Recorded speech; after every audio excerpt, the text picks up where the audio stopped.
And welcome into the Thursday edition. Robby and Rexrode, 102.5 The Game. Robbie Stanley, Joe Rexrode, Ian Safar here with you. And we are broadcasting live from our Busy Bee Plumbing, Heating, and Air Conditioning Game Nashville studios. Home of the $99 yearly Beehive membership where the buzz is always about great service. We got a lot going on the program today. Paul Kuharski from paulkuharski.com will be with us at 7:30. We will get his observations on this week of padded practice for the Tennessee Titans, and specifically the offense to this point. Charles Robinson from Yahoo Sports will be with us at 8 o'clock for his weekly visit, so looking forward to that as well. Joe Rexrode, good morning. What's going on? Not much. Got preseason football tonight. Oh, yes. There you go. Hendon Hooker. Apparently, I'm looking through. Dan Campbell has just been gushing about Hendon Hooker and his start to camp, so just pointing that out. Going to see him sling that ball around tonight? I assume so. I mean, so it's Kyle Allen and Hendon Hooker battling for QB2? I guess so. Is that right? So, honestly, I get the Allens mixed up. There's a lot of Allens out there. Where did Kyle Allen? Kyle Allen, Texas A&M? That sounds right. I was going to say that or Arkansas. Is it Arkansas? I guess that might be Brandon Allen. Today's football could be both easily. Kyle Allen was Texas A&M and Houston. Okay. Two of them. And Houston. Okay. So he ended up at Houston. Is that right? That looks to be correct, yes. Someone else was, yeah, okay. And he's 29. Well, yeah, so maybe we'll see a half a game for Kyle Allen, a half game for Hendon Hooker. How much of that game will you watch? You'll watch Hendon Hooker play, right? Probably not. No? Probably not tonight. It's just hard for me to do the Hall of Fame game. I may turn it on for probably not a few minutes. Now that I'm thinking about it, I actually have something to do tonight. So, no, I'm not going to watch any of it. But see, for Hendon Hooker, well, that's fine. If you have something to do, you have something to do. But for Hendon Hooker, it is real football. For Hendon Hooker, it's as real as it gets. You know what I mean? That's true. I mean, that's the only way to me that preseason games can get interesting when you have like an individual who has something on the line. This will be the one time this year that I'll be rooting for the Lions to do well tonight when Hendon Hooker's in the game. I'll give you that one. There you go. That's it. What if what if he becomes our starting quarterback this year? Well, then it's going to be a problem for me. Yeah. Who cares? It's going to be an issue. Going to be an issue. Ian Safar, how are we doing? What's going on? Are you ready for some football? Yeah, baby. Yeah, I'm great. I'm ready, baby. So, doing great? So you're going to watch? Probably not. All right, I'll watch for the program. Are you watching the whole thing? I mean, I'm sure not, but yeah, I'll have it on. I might turn it on just to see. I'm going to be at a shrimp boil tonight. I just remember that. So, yeah, okay. I'd rather be doing that. Nice. Shrimp boil. Brennan's got a going away crawfish boil this weekend. Sweet. So, yeah. A lot of boils. A lot of boils going on out there. You know what's not boiling? The Titans offense. Not going very well out there so far this week. Yeah, what'd you think of that one? That's pretty good. Yeah, it's not bad. Good segue. Not bad for 6:04 That's right. in the morning. Another iffy day for the Titans offensively yesterday. I'm reading through, Jim Wyatt at TennesseeTitans.com keeps track of all the stats and the quarterback stats and all these things. Cam Ward, 11 of 23 on the day yesterday. He went 6 of 15 in the team periods, 5 of 8 in the 7-on-7 periods. He actually went 3 of 4 in the first team period of the day. So Ward seemed to start okay yesterday, and then as the practice went on, it did not get a whole lot better for the Tennessee Titans. And Cam Ward addressed the media after practice yesterday and gave his own description of where he thinks the offense is right now. Here's what Titans quarterback Cam Ward had to say yesterday. Stadium practice through today, how would you characterize how the offense is? I just think we're very mid right now. From my position to up front to the receiver's position, but at the end of the day, it all starts with me. I just don't think we're at where we need to be, but we got a little bit of time, and so every day we get better as a whole. We're a young team, but that's no excuse. At the end of the day, we got to come with the right mindset every day and come to work. So that was Cam Ward yesterday. Said they're very mid right now from his vantage point. What did you make of those comments, which made their rounds yesterday throughout the world of the NFL? And concerning that back-to-back days in pads, things did not go particularly well for Cam Ward and the Titans offense. Yeah. Well, first of all, apparently people are telling me that mid, obviously mid is a great Gen Z term, right? It is. But what it refers to weed, is that right? Did you I know have this? never heard that in my life. Did you hear? Have you heard this? No. Okay. Well, Not once in my life. I have bet you heard somebody that. on the text line right now will be like, yes, it's actually it's rooted in discussion about that. All So, right. I smoke weed constantly. so was that me or him? That's him. That was him. It's That him was making him fun of the himself. spot. Yeah. Do you have like them all three like lined up at like all next to I each other? smoke weed constantly. There's the original. Yeah. Yeah. God, that was a great job by Keyser, man. Nick Keyser, stunned him with that. Like, Yeah. wait, I said that? Yeah. And then we keep using it against him. So anyway, yeah, apparently that's what it's rooted in. Good to know. I smoke weed constantly. So that was me. That was you. Okay, that was me trying to sound like what's his name from Family Guy. Yeah. Yeah. Okay. So there we go. You nailed it. Yeah. So apparently that is what mid. Good to know. That's how it came about. It's mid stuff, I guess. So there you go. Yeah, I thought maybe we'd get the Cam Ward with the big, coaches, I swear, engineer this stuff. And sometimes it's more like one side of the ball or the other. It's like, oh, the defense dominated. Like, oh, the offense strikes back. And it's like, how much did the coaches like tilt things to like, yeah, let's give these guys a little bit of a break, give these guys a little bit of an edge, see what comes of it. But the defense is still, and I don't necessarily think that like they have to have some, okay, let's have an easy day and play patty cake and make Cam feel good about himself. I mean, they're coming at him, they're trying to get him better. Iron sharpens iron, Robbie. Yes, iron sharpens iron. And right now, the offense isn't looking good. He's not playing that well. The interceptions continue to happen. So it's a great time to overreact about all of it. It is a great time to overreact. I said, for years now that, we spend so much time talking about the goings on of NFL practice and just how NFL practice, apparently, we don't care about any other sport and the way they practice, but NFL practice we do. Having said that, I would like him to stop throwing interceptions. That'd be nice. Like we need to get to, a day or two in a row in camp where he's not throwing a pick. That would be ideal. And look, I get it. He's young. He's seeing something. And look, no matter how quote unquote prepared you think you are for the NFL, by the time you get there and you start to go into camp, and certainly when you get in the regular season, you're just naturally going to see some things that you hadn't seen before at the college level. Just is what it is in the NFL. So I do think when you're evaluating a quarterback in camp as a rookie, you have to keep that in mind. Like there's some things going on that he's never had to deal with before.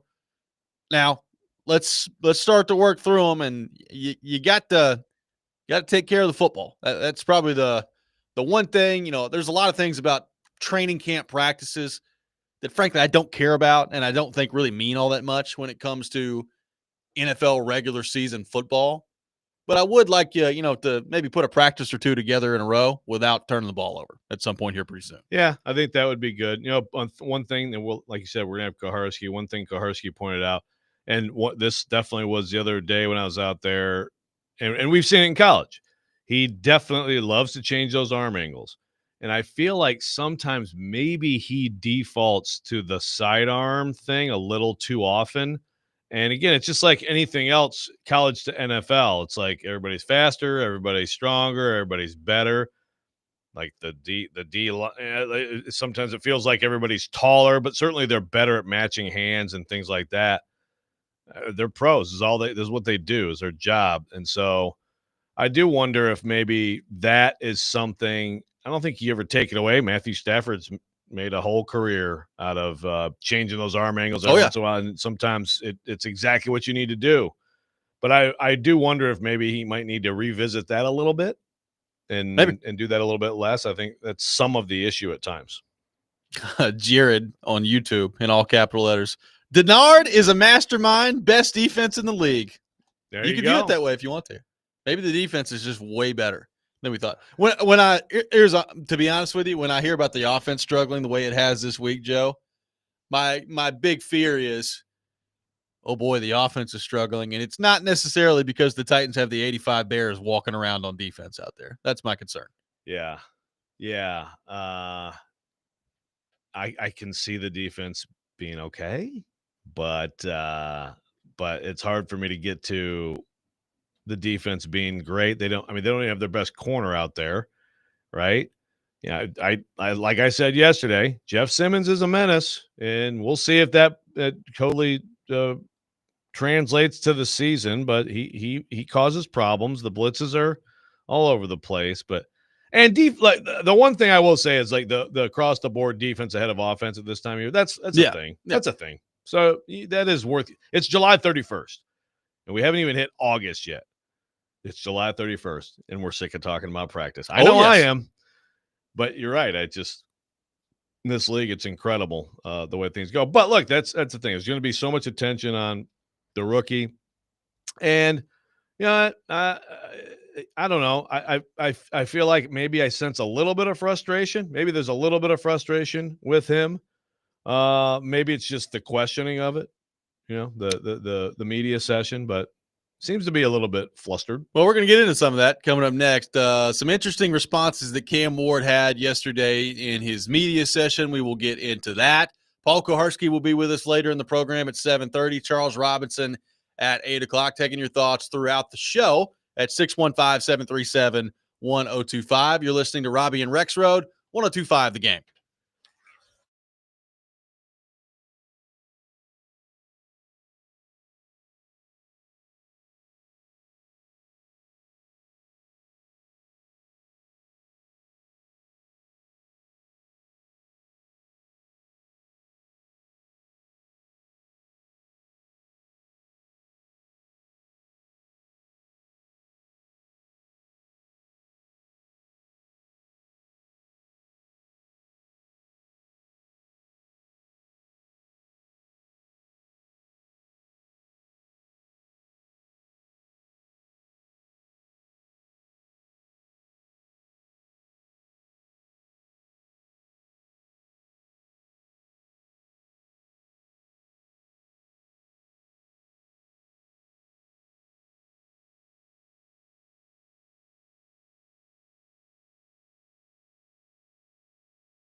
Welcome back in, Robby and Rexrode, 102.5 The Game. Taking your thoughts on the Titans, 615-737-1025, our phone number, 615-737-1025.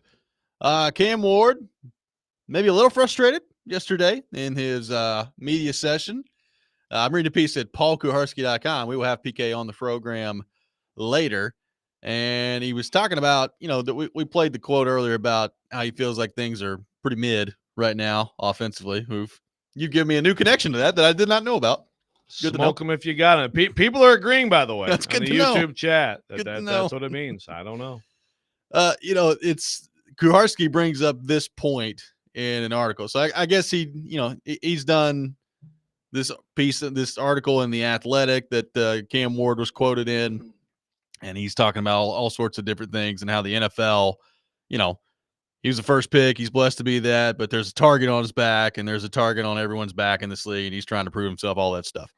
And Kuharski throws out there, quote, for a guy who's not made a stop at another NFL stadium yet, who very strongly told us he does not care about the media, and who said he talks to about 5 people outside the team facility, counting his Rottweiler as one, how exactly does he know he's being welcomed in the league, and why does he care? That's what Kuharski puts in his latest piece at paulkuharski.com. So did you sense some frustration from Cam Ward at his media availability yesterday? Kuharski's just bitter that The Athletic did a nice story on Cam Ward. Shout out to Jeff Howe. Good story on Cam Ward. Nice. Sorry that Kuharski didn't get that interview. Too bad, huh? Too bad.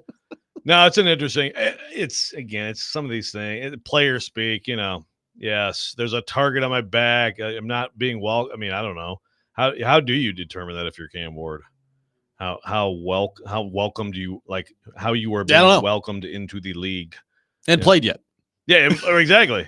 And he might go to Denver. Like, Cam, everybody's hugging him. It's great to welcome see to the league, buddy. Welcome to the club. I have no idea. Broncos give him a tribute video. It's Cam Ward, ladies and gentlemen. My guess is they'll probably try to tackle him. So I guess that's kind of a rude welcome. Yeah, my guess too. So I guess in a way he's right.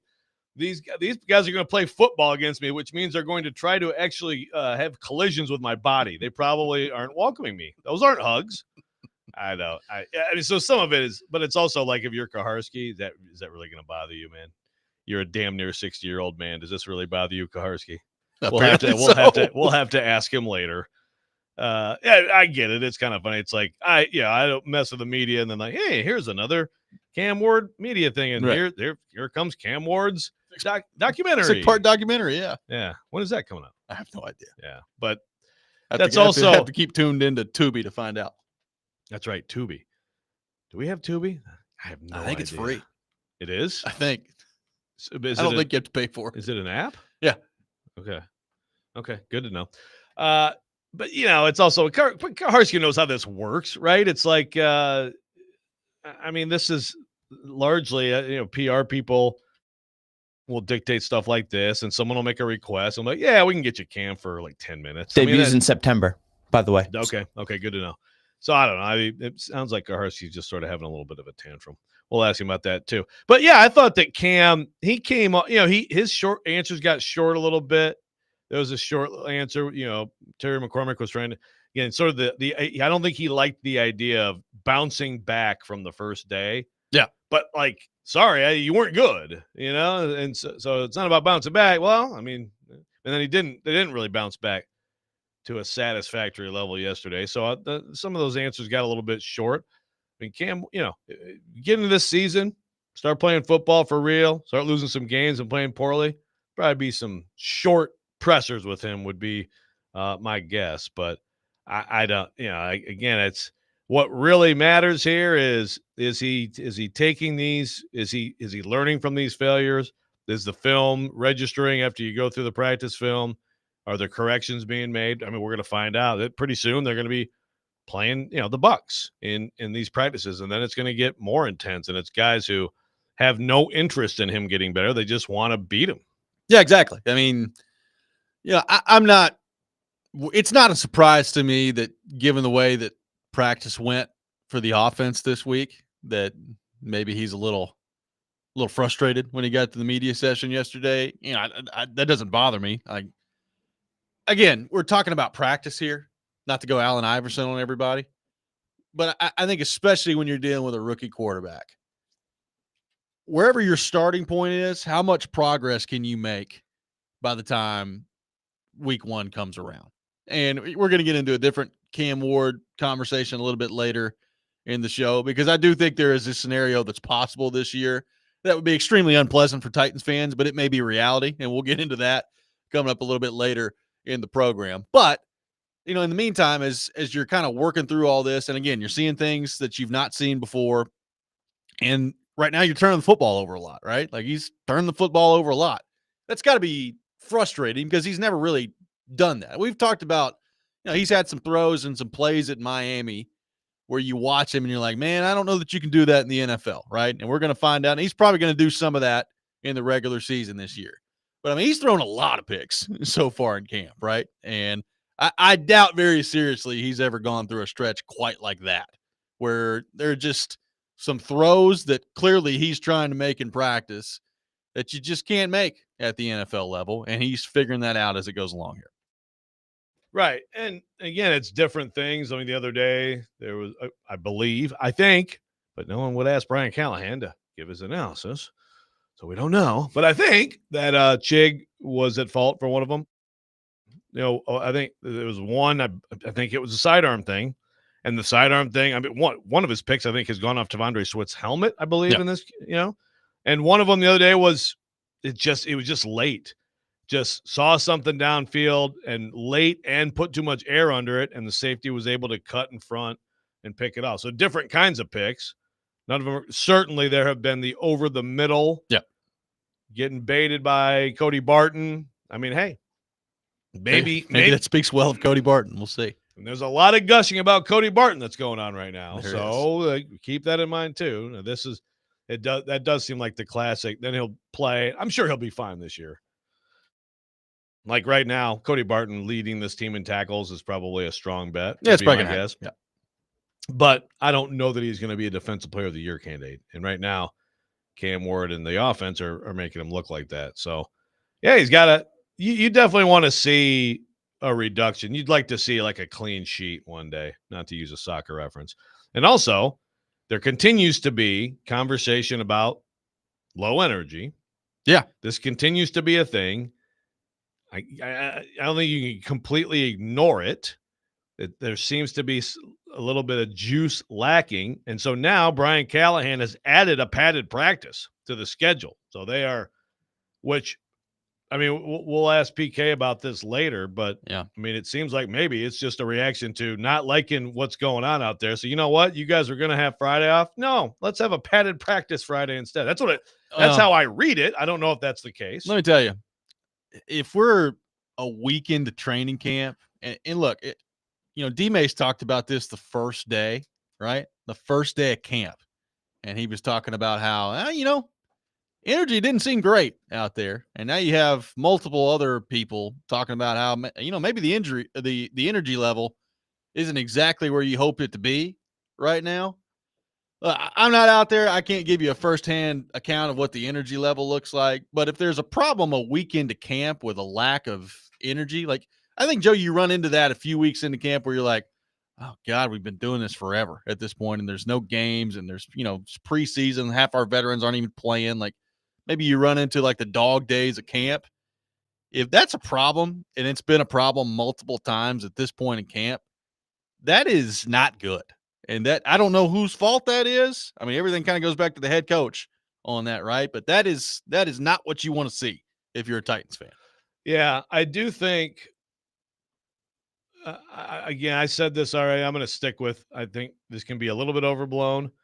But one thing that definitely is absent out there, how many times did we talk about when he was here, like Kerry Coombs out there just screaming and carrying on with his big coffee?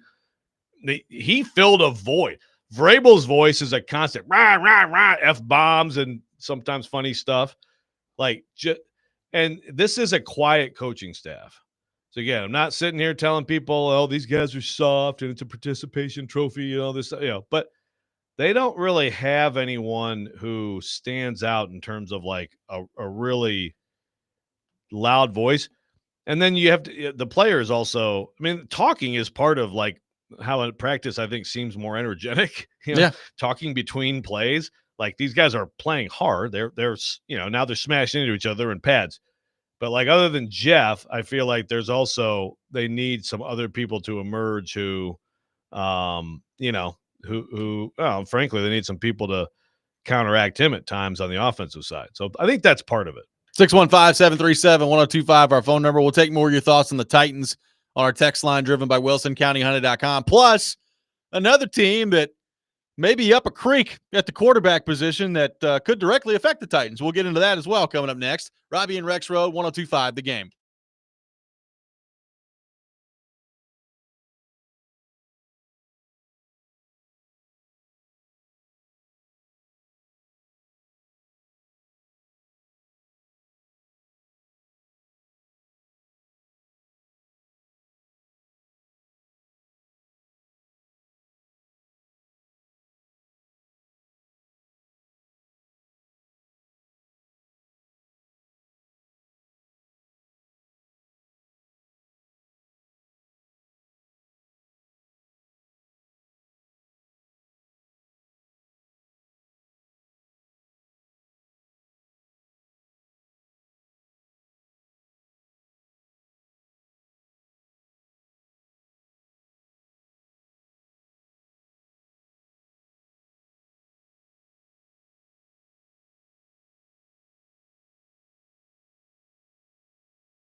Welcome back in, Robby and Rexrode, 1025 The Game.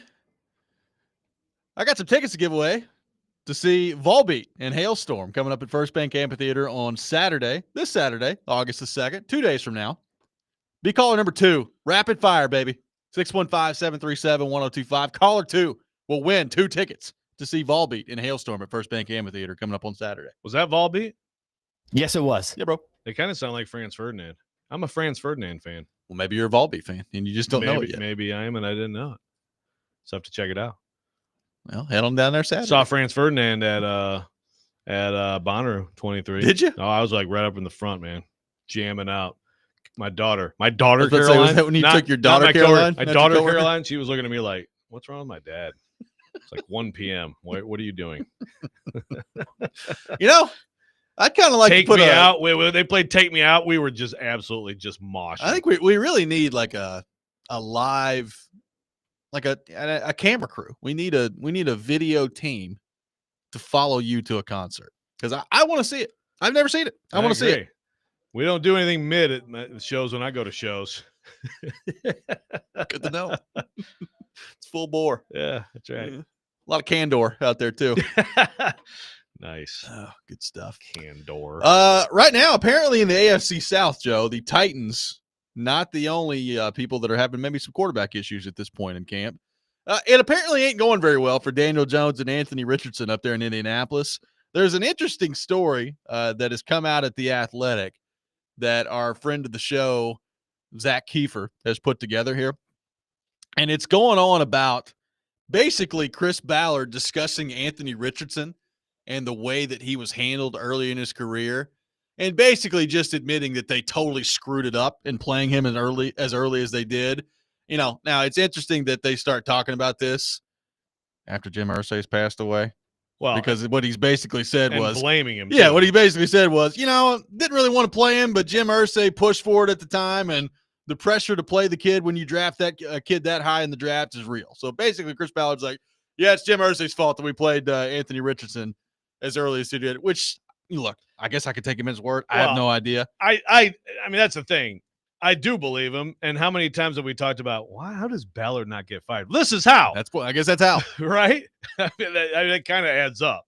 But yes, you're right. It's still like after he's passed now, it's like, It's all Jim's fault. yeah, Jim, love Yeah. you, Jim, but it's on you, buddy. So he goes on in this piece to talk about how, he still believes in Anthony Richardson, and he thinks one day he is going to turn into what they've drafted him to be. And I think he even says in the piece, is that going to be this year? I don't know. Is it going to be next year? I guess we'll see. But one day, Chris Ballard still has faith that Richardson's going to be their guy. Apparently, there is not very much separation between Daniel Jones and Anthony Richardson right now. And, Joe, it doesn't sound like there's not much separation because both guys are playing so well that they can't figure out who's playing better. It sounds like things are not going very well for the Indianapolis Colts at the quarterback spot so far in camp. Yeah. Well, some of the day-to-day reporting has been like Richardson was much better than Jones. Right. Remember, And coming into camp, Yeah. apparently Jones had created some separation. I mean, everybody, like I think there's been this big expectation. It's clearly it's going to be Daniel Jones' job. And like Zach writes, whatever lead he had appears to have faded 1 week into camp, which I think reminds us that Daniel Jones is not good. Maybe it speaks to Richardson getting better, but like the Ballard quote in here too, he makes, Darnold and Mayfield. Those are obviously right now, those are the big examples in the NFL of this is what we thought a quarterback was. Oh, actually, although again, I think those are different. I thought Baker was pretty good the whole time in Cleveland. I think they just completely botched that. Darnold was bad. Terrible situations. But anyway, those are his examples. And the quote he says is, quote, eventually the light comes on, end quote. But the thing is, like for most quarterbacks, it actually doesn't. Right? Yeah. That's the thing. Like for most guys, the vast majority of people who are brought into this league to play quarterback, the light does not go on. They are not good. They're not as good as they're supposed to be. A number 4 overall pick, flaming out and failing is this like that's more likely than becoming the number 4 pick becoming a star. So now I don't disagree that you want to give it time, But it's also like, man, maybe this year, maybe next year, some point, please, maybe. We That's hope. the thing. Like, first off, how long are they going to, like, if Anthony Richardson either doesn't win the job this year or gets out there at some point and it's just bad again? Like, are you really just going to turn around and say, well, we still think eventually he's going to figure it out, so we'll keep him around and he's going to be our plan at quarterback moving forward? Like, I can't get there. And then, now that Jim Irsay has passed away and there's a new structure in Indianapolis, like, what does this all mean for Chris Ballard? Because, to your point, he's kept his job throughout this entire process, which has been mystifying to me. I guess this explains most of it if it's the later stuff of it, but there's still all the choices he made before this. Exactly, yeah. I mean, it's and when we're going on a long time that he's been, a decade basically that he's been there, and they've not won the division. So if it's another year where Richardson either doesn't win the job because Daniel Jones outplays him, or he gets out there and is not good again, like, how does Chris Ballard survive that? I can't get there. Yeah, I think that the Irsay daughters, you would look at, I think, and this would be totally fair, and it's well past the point of a fair shot at a job, but say when it comes down to it, this was his choice, and it was a bad choice, and it was a series of bad choices, and also this whole, wow, look at this roster. I mean, how good is this roster now? It's all right. Yeah, it's okay. Yeah, it's fine. But all the gushing, I mean, it's amazing to think just not that long ago. You go back 5 years, maybe 4 years, and it's like, who else is a better team builder than Chris Ballard? It's crazy. So, I mean, some of that stuff probably carries you a while, carries you to a certain point, but I've got to think it's close now. I would like to hear what Indy Ben has to say about that. He's not weighing in. Well, again, where are you, Indy Ben? It's training camp practice again, so I'm not going to sit here and overreact to everything going, just like I wouldn't in Titans camp. I'm not going to do it in Colts camp either. But I mean, I'm reading through the Indianapolis Star right now, and it's like, well, Anthony Richardson is outshining Daniel Jones on the first day in pads. And then you kind of look at some of the numbers. It's like, well, neither one of them are really all that good. Like, it's just like, oh, okay, they can't complete any passes out there. Like, so good defense. Yeah, I mean, maybe it is. Maybe it's a really good defense. It's not necessarily stunning to me, Joe, after watching Daniel Jones play in New York, that maybe he's just not very good. Like, it's not a huge shock to me. Yeah, exactly. He's kind of mid. I mean, he's frankly is what he is, and mid might be a little bit kind to him, actually. So I agree. Yeah. So I would, frankly, as an NFL fan, and I would assume as a Colts fan, I mean, I just would rather see Richardson, see if he can get better, see if he can. Yeah. Like, there's still something there potentially for him that we haven't seen. I think we've seen Daniel Jones. I would, if I'm a Colts fan, I need to get a last look at Richardson this year. And if it goes poorly, then wash your hands of it, move on, and hope that you're bad enough to draft a quarterback high next year. Like, if I'm a Colts fan, if I'm seeing Daniel Jones at any point this year, it's because Richardson has come in and has either one gotten hurt, which, by the way, tends to happen with him. Yeah. Or number two, he's come in and he's played poorly enough where you've reached the point where it's like, all right, this is not our guy. Yeah, like, I'm trying to think of a comparison to this, but if you're a Colts fan, first of all, you can't be that optimistic about your team anyway. I mean, what is interesting? What's exciting? What gives you hope? There's no way Daniel Jones quarterbacking this particular team gives you any hope, any excitement, any I don't see how you'd be into any of that. So, yeah, I'd rather see Anthony Richardson. Let's see it. Maybe it all comes together. Maybe it goes terribly. And like you said, then you get on the Titans plan. A couple of years after you drafted a guy, granted, in the second round, but you drafted a guy to be your next quarterback. You get right back at the top of the draft and you take another shot. Next year is supposed to be a hell of a quarterback draft. Look, we know what's going to happen here. And I think probably more so with this fan base than most others.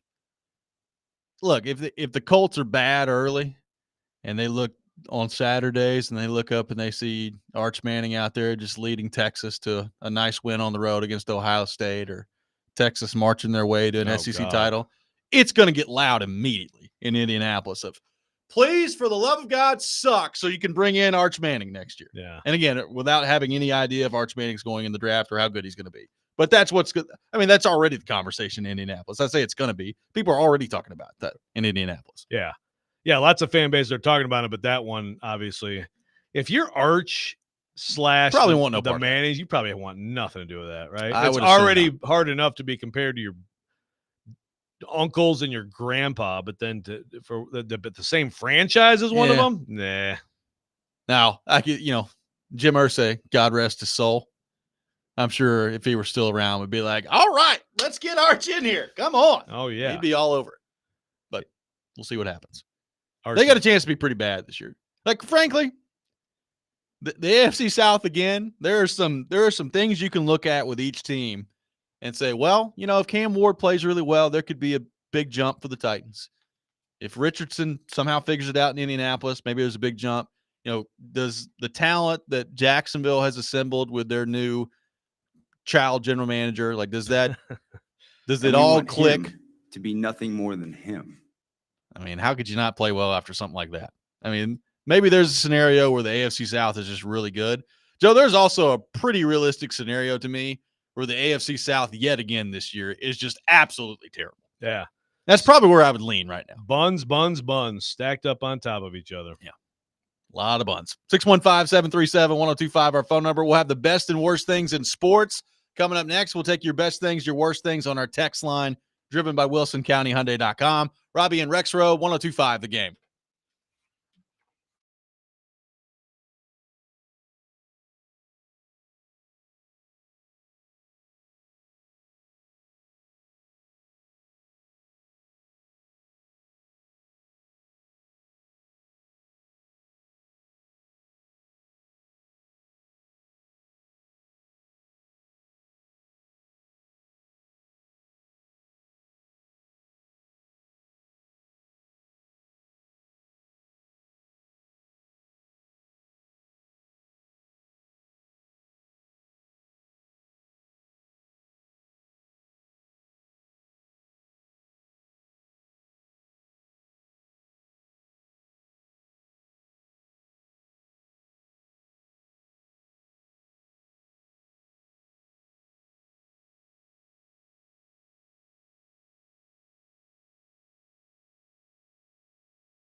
The best and worst of the sports week. Now on Robby and Rexrode. On ESPN. 102.5 The Game and the Game Nashville app.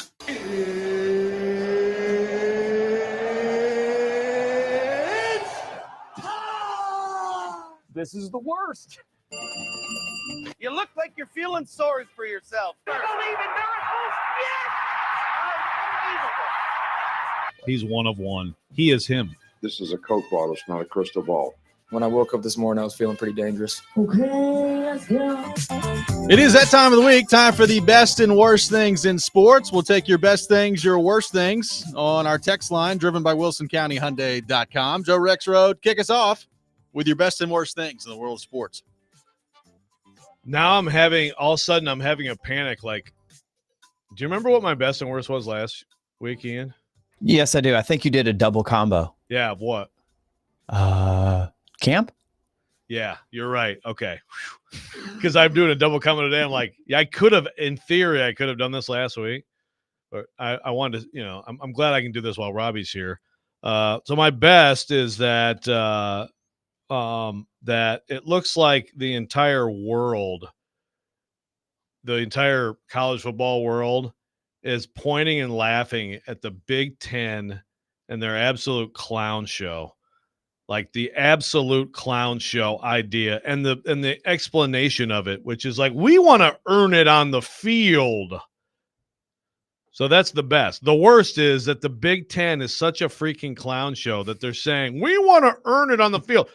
But here's how we'll earn it. We'll have 4 spots already reserved for us. No matter what happens on the football field, we know we've got those 4 spots. Let's earn it. We don't want the committee. We want to earn it.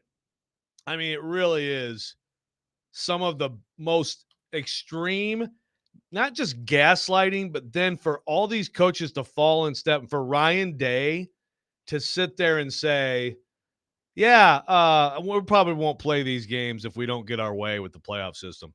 So you're only playing games if they don't mean anything. That's what you're telling us. For Kurt Cignetti to sit up there and try to explain not taking Virginia off his schedule. Like, we're just going to schedule like the SEC. Powerhouse.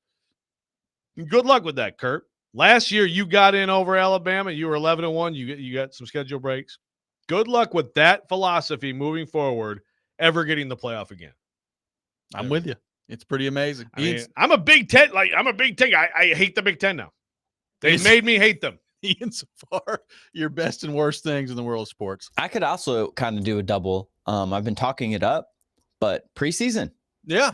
We're here. We're here. Best tonight, thing. baby. That's great. We got football. Worst thing, this preseason, the way they've just completely butchered the preseason, the NFL in general, as far as how meaningless it is now compared to what it used to be. It's bad. It's kind of a joke.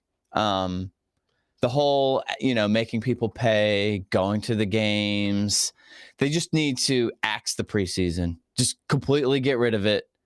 Maybe you want to have one game. Okay.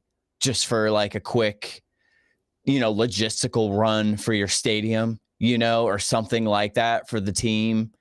But in general, it's pretty bad. It is kind of depressing that we get so excited that football's back, and then it's like, okay, so now they're going to practice for 2 weeks, and then they're going to throw some preseason games out there. I mean, they do play one next week. Not play. The 9th, August 9th. Yeah, the Titans kick one off, so it's a week away. Right. But it's going to be it's going to be a struggle as it goes on here. And the Titans, that's fine, but like any other preseason game, of another team, it's worthless. And I used to watch them. Yeah. I absolutely. And they used to be. Oh, I used to get excited about them. Yeah. Well, you used to be able to take something out of them. Monday Night Football. Yeah. Packers. Packers Chiefs. Okay. Yeah. I used to watch, kind of do a little bit of fantasy football scouting. Yeah. You could almost get a feel for who might be used early on in the game and how that's going to go. But now it's hard to really keep up with it and take a lot out of it. So as excited as I am about tonight, and, I'll flip it on and have it on the phone probably just to see and hear the sights and sounds, but it's a little sad. And they just need to get rid of it. Just axe it. Yep. No one likes it. No one cares. No one takes it seriously. Yep. And we can figure out a better way.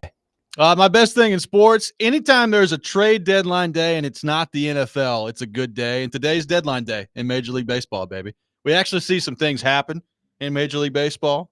We actually see some things happen on trade deadline day in the NBA and in the NHL. So we'll see what your beloved Detroit Tigers have cooked up for today. I tell you what, man, if they don't get another bullpen arm, I'm going to be in a bad mood tomorrow. What are they doing? Get another bullpen arm. There's some really good bullpen arms that are moving on teams right now. What time is the deadline today? I don't know. Sometime this afternoon, I think. Is it 1 o'clock? Oh, is it that early? Let's see here. I mean Suarez. I knew they weren't going to get Suarez. The Mariners got him. Good for the Mariners. 6 p.m. Eastern. 6 p.m. Eastern. We got some time. Right, we got time. All right. Until 5 o'clock. Right. We're good. My worst thing in sports. I don't know if you saw it. I'm going to read the first couple of graphs from this ESPN.com story. Gilbert Arenas was arrested Wednesday in connection with a federal indictment that alleges the former NBA star hosted illegal high-stakes poker games at his mansion in Encino, California. Arenas is officially charged with 1 count of conspiracy to operate an illegal gambling business, 1 count of operating an illegal gambling business, and 1 count of making false statements to federal investigators. Gilbert Arenas has found himself in some trouble, Joe Rexrode. Yikes. But the guy can't have, you play a little. I mean, the guys get together for poker. I mean, if it's guys who are super rich, why can't they throw a little bit more in the pot on the table? It's like a story I heard where a former athlete had an ATM in his house. Yeah. You just have your own ATM there just in case. Just in case you never know when you might need it. That's pretty good. When people come over, you need some money. There's the ATM's just right down the hall. Great idea. Arenas, a little bit of hot water apparently out there. Interesting. Gee whiz, man. Guy can't play a little poker, a little nickel and dime poker, just with hundreds of thousands of dollars. William from Madison has a good worst. Yep. The death of Ryan Sandberg, very sad. Amazing player. Some really heartwarming stuff. This week with the some New of those York guys, the New York NFL thing. New York NFL thing is that's definitely up there. Obviously a worse too. Yeah, no doubt. Jeff from Nebraska, throwing it out there, says, I'm getting married next Saturday. Would my fiance be upset if I bought a projector to play the Titans game on the wall at the reception? Do not do that. Let me tell you something, Jeff. Let me tell you something. If you divert your attention from your wedding for 1 second for a freaking NFL preseason game, it's on you. I want her to divorce you in that. That's illegal, and I'm calling the feds in to shut this down. Rexrode's already calling for divorce. You need to give us her number, Jeff. We may need to intervene here. Yeah, if it's unless you're trolling us. I got married. I broke a cardinal rule that really probably should be observed everywhere in the college South. Football? Oh yeah, college football Saturday. I got married in November. Now, for my own selfish purposes, I looked at it and I was like, well, Tennessee's playing Kentucky. Well, Tennessee's going to beat Kentucky. And they did, by the way. Because Kentucky, of course. So, that was even with Jeremy Pruitt. And they beat Kentucky. So, I wasn't very concerned about that. And then as we got closer to wedding day, I looked at the schedule and I was like, oh, crap. LSU and Alabama are playing today, huh? And it was LSU, Alabama, Tua versus Joe Burrow. You remember that game? Oh, yeah. That was when I got married. So a lot of my wedding there was a TV set up like right around our little reception area, and people were just yelling and screaming the whole night at that LSU Alabama game. It was fun. You and Jamel got married on the same weekend because we were out in California for that. By the way, my wedding, it was Michigan State, Notre Dame, and the entire reception crowded into a bar to watch the last half of the fourth quarter. So well done by us. It's some Alabama. I was in July, so we were clear. That's the way smart. to do it. Yeah, that's the way to do it. Yeah, we were sitting there doing our first dance and having the reception and all that stuff, and all of a sudden you'd hear in the back, hey, roll tide, roll tide. Hey, what's going on over there? Yeah, right. It's a dicey. But Jeff from Nebraska, you should feel good about a wedding in early August because no one cares about preseason football. Coming up next, I've got a scenario that I think might be realistic for Titans fans this year that they do not want to hear.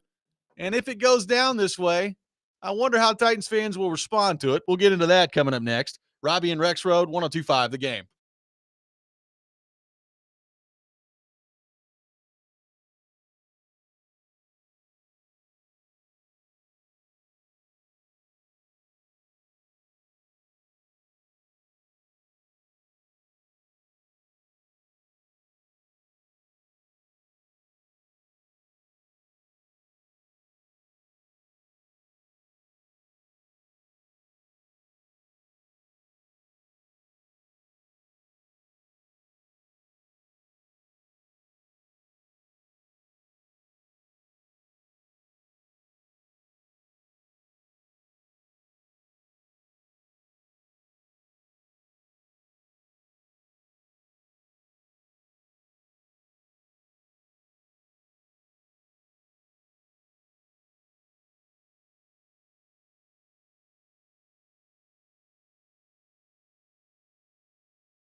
Hour number 2, Robby and Rexrode, 102.5, 106.3 The Game. Robby Stanley, Joe Rexrode, Ian Safar here with you on this Thursday morning. We are live from our Busy Bee Plumbing, Heating, and Air Conditioning Game Nashville studios, home with a $99 yearly Beehive membership where the buzz is always about great service. We will have Paul Kuharski from paulkuharski.com with us later this hour at 7:30. We'll get his observations on what he's seen from the Titans to this point in camp, and specifically this week as the pads have come on.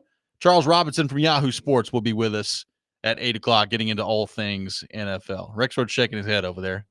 Well, here's one. This one is kind of unfortunate, but then again, it's also, I don't know what to think about this. Logan says, I got married the day the Titans lost to the Bengals in 2021. The whole reception consisted of every man there huddled around phones watching. Still the worst, best day of my life.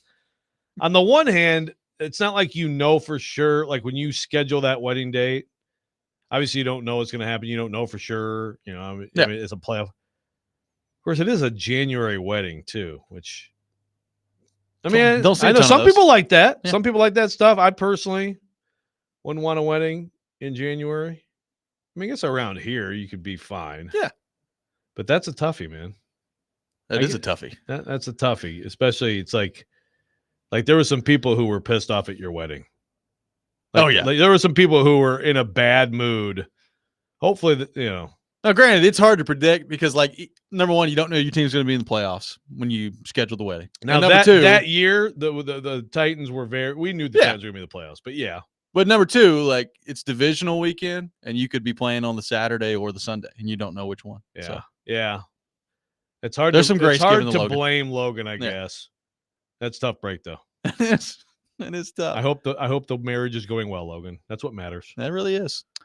So Joe, I've got a scenario to throw your way that Titans fans will not want to hear, will not want to talk about, but I also think could be reality. And let me be clear here. I'm not basing this on the last 2 days of practice at camp because I think this is a plausible scenario regardless of the way that Cam Ward had been performing at camp. The bottom line is sometimes rookie quarterbacks come into the league and they're just not very good, right? We've talked about the Josh Allen example 1,000 times. He wasn't very good as a rookie. He wasn't very good as a second-year player either. And then all of a sudden he was very good. So just because a rookie quarterback comes in and doesn't look very good does not necessarily doom their career to failure. So I think it's important to keep that in mind. But, one thing I've been thinking about this week, obviously Titans fans are really excited and hopeful for Cam Ward. Beyond that, I don't really sense a whole lot of buzz and or excitement about this team and really about what this season can be from Titans fans. It's pretty much exclusively, hey, how good's Cam Ward going to be this year? I don't think they're even the staunchest Titans fans that, and I'm not talking to people that are just totally unrealistic that think they're winning the Super Bowl every year. But I think most Titans fans have a pretty good grasp that, all right, this team is not very talented. And if things go really, really, really well, maybe they can win 7 or 8 games this year, right? I think that's where most Titans fans view this team. So having said all that, what if it becomes pretty clear early in the year that Cam Ward either just isn't ready to play or isn't very good early in his career, right? That's a possibility. It is very possible that Cam Ward, as the number 1 overall pick, steps in and just really struggles. And maybe some of that's him. Maybe some of that's the situation around him, the coaching staff. Does the offensive line play well? Does he have any receiver outside of Calvin Ridley that can catch the ball on a consistent basis? There's a lot of things that are question marks around him heading into all this. But what if he's just not very good in year one? How are Titans fans going to react to that on a team and in a season where there's not a whole lot of other reasons to watch this football team other than the quarterback right now, in my opinion? And I get that sense from most Titans fans that I talk to as well. Yeah, well, it's going to be tough. I still think it's to me, it's if you're really invested and you don't see from, even if you take September to October, right? Go month by month segments. Do you see any hope. If it's all like there's just bad, bad, bad. I think if it's bad, bad, bad, at some point, maybe, maybe. And again, then it's like, okay, what's bad? Just him?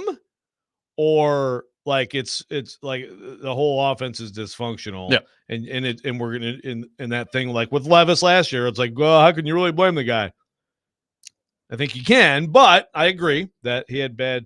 So I think that's part of it too. But if he's just bad and then doesn't get any better, yeah, it's going to be it doesn't doom him. It doesn't doom his career. But I think it's going to be a pretty brutal experience. I guess I would also ask if let's say through camp he keeps struggling, he keeps throwing picks, all that stuff. I mean, is there any scenario in your mind where it makes sense to not start him in the opener? It's hard for me to get there and I think some of that's just based on what you've also got there around him. But I mean, look, if you're Callahan and Brinker and Borgonzi and you get through camp and it just becomes clear to you that he's not ready, would you not be better served at that point rather than just throwing him out there? Would you not be better served to maybe take a week or two with Brandon Allen as your starting quarterback and think about going that way? Again, I don't really want to do that. That does not sound fun to me, and that's purely selfish on my part of I don't want to watch Brandon Allen play quarterback for the Tennessee Titans. I'm sorry. Like look, I'll be honest with you. If Cam Ward's not the quarterback for this team this year, I really don't care about watching this team. I understand it's my job. I think very and I understand. People will. Yeah, like I understand that it's the local professional football team around here. But if Cam Ward ain't playing, there's really not very much reason for me to watch this team. Like it's not exciting to me. So you can't base your decision on that if you're the Titans. But that would be, to me, disappointing if you get all the way through the camp and the realization is, man, I just don't know if he's ready to go. I think we might have to start the season with Brandon Allen. Yeah. I mean, to me, the only way that I would really consider not starting him is, yeah, certainly I get if it's bad, if it's real bad in the next few weeks, and it's like, okay, look, let's pump the brakes and he has made you rethink it. But I would probably only if it's the bad around him. If it's you start playing these other teams and it's like, no, this offensive line isn't fixed. Yeah. This offensive line isn't fixed, and there's no one out there than Ridley and et cetera, et cetera. I mean, Dan says, why is no one asking Callahan about the run game? Why is no one talking about it at all? Cam won't do it. The run game's fine, Dan. I mean, I don't like people like it's just that is, again, one of the few things about this team that I can say should at least be okay. Yeah. Should be solid. Should be fine. I mean, it's not Derrick Henry back there, but yeah, no, they should Tony be fine. Pollard's good. Yeah. The offensive linemen that they have are they are certainly built to be run blockers, I think, for the most part across the board. So the run game should be fine, but you still, can you protect? Can you make explosives in the pass game? I mean, can your quarterback play be good? I can tell you how this is going to work too. Let's play this scenario out and say that Cam Ward just doesn't play very well throughout the year. This is how this process is going to go, especially with the fans, Joe. It's going to be like, well, it's the coach, right? Like it's immediately going to go to Callahan, and that may or may not be true. I guess we'll find out if Cam Ward doesn't play well. But that's what's going to happen. It's not going to be like no one's going to look at it and say, boy, Cam Ward, not very good. They're going to say, this coach sucks. Let's get a new coach in here and then go from there. And maybe that's the problem. Maybe it's not. But I just think on the surface, like there seems to be, I know he's the number 1 overall pick. I know most people expect him to play. I expect him to play immediately this year. He'll play. And I think that's the Titans' plan. And like Brian Callahan, even the other day, got up there in the press conference and started talking about, young quarterbacks and how you have to play, right? And how you have to see live bullets and work your way through some of that stuff. So they're going to play him. Which totally supports, by the way, like Nick Suss's story. Yeah. I mean, it makes sense. Right. So they're going to play him. Like I would be very surprised if week 1 Brandon Allen trots out there. But there is also a scenario where he's just not very good this year. And I just wonder what the reaction from Titans fans is going to be if that's the case. And again, as you said, you can find examples in the league of rookie quarterbacks that were not very good and then they turn it around later in their career. I don't know how it's going to go with Cam Ward, but I feel like we're not talking about that possibility enough of, what if he's just not very good this year? What if you look at it and you're like, ooh, he's not exactly where I expected him to be this year? Yeah. Yeah. And obviously the last couple of days, at least it's a good kind of reminder that that's possible. It is possible. Jared on the YouTube chat says Callahan's been very vocal about how QB has to learn in the game. There's no way he doesn't start week 1. And listen, again, if it's because he's struggling, I agree. Like, how is he getting better? So how is he getting better this year? It's like, you know what? Brandon's better than you right now. We're going to play Brandon. How does Cam Ward get better? Is he going to take those mental reps, Right. Butch Jones? He'll watch that film and he'll get on the practice. I don't see how you get better if you're not playing. So, and again, the huge difference between him and Anthony Richardson is the amount of football played. It's worlds apart. So I can't buy, this guy just is. He might just not be good. You need him to get better, and I don't think you get better if you're not playing football. 615-737-1025, our phone number. A lot of your thoughts to get to on this. We'll take more of them on our phone and text lines driven by WilsonCountyHyundai.com. We'll continue the discussion on Cam Ward coming up next. Robby and Rexrode, 1025 The Game.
1025 The Game and Souls for Souls have teamed up for a back-to-school fundraiser, Souls for the 615, to provide new shoes for kids experiencing homelessness in Nashville. You can help a child in Middle Tennessee step into the new school year with confidence by donating $20 for a new pair of athletic shoes. For more information and to donate, visit thegamenashville.com/shoes. Souls for the 615, sponsored by Macero and 12 South. Go check them out for handcrafted cocktails, bold plates, great happy hour, and elevated hospitality. Taking your thoughts on Cam Ward and the Titans at 615-737-1025.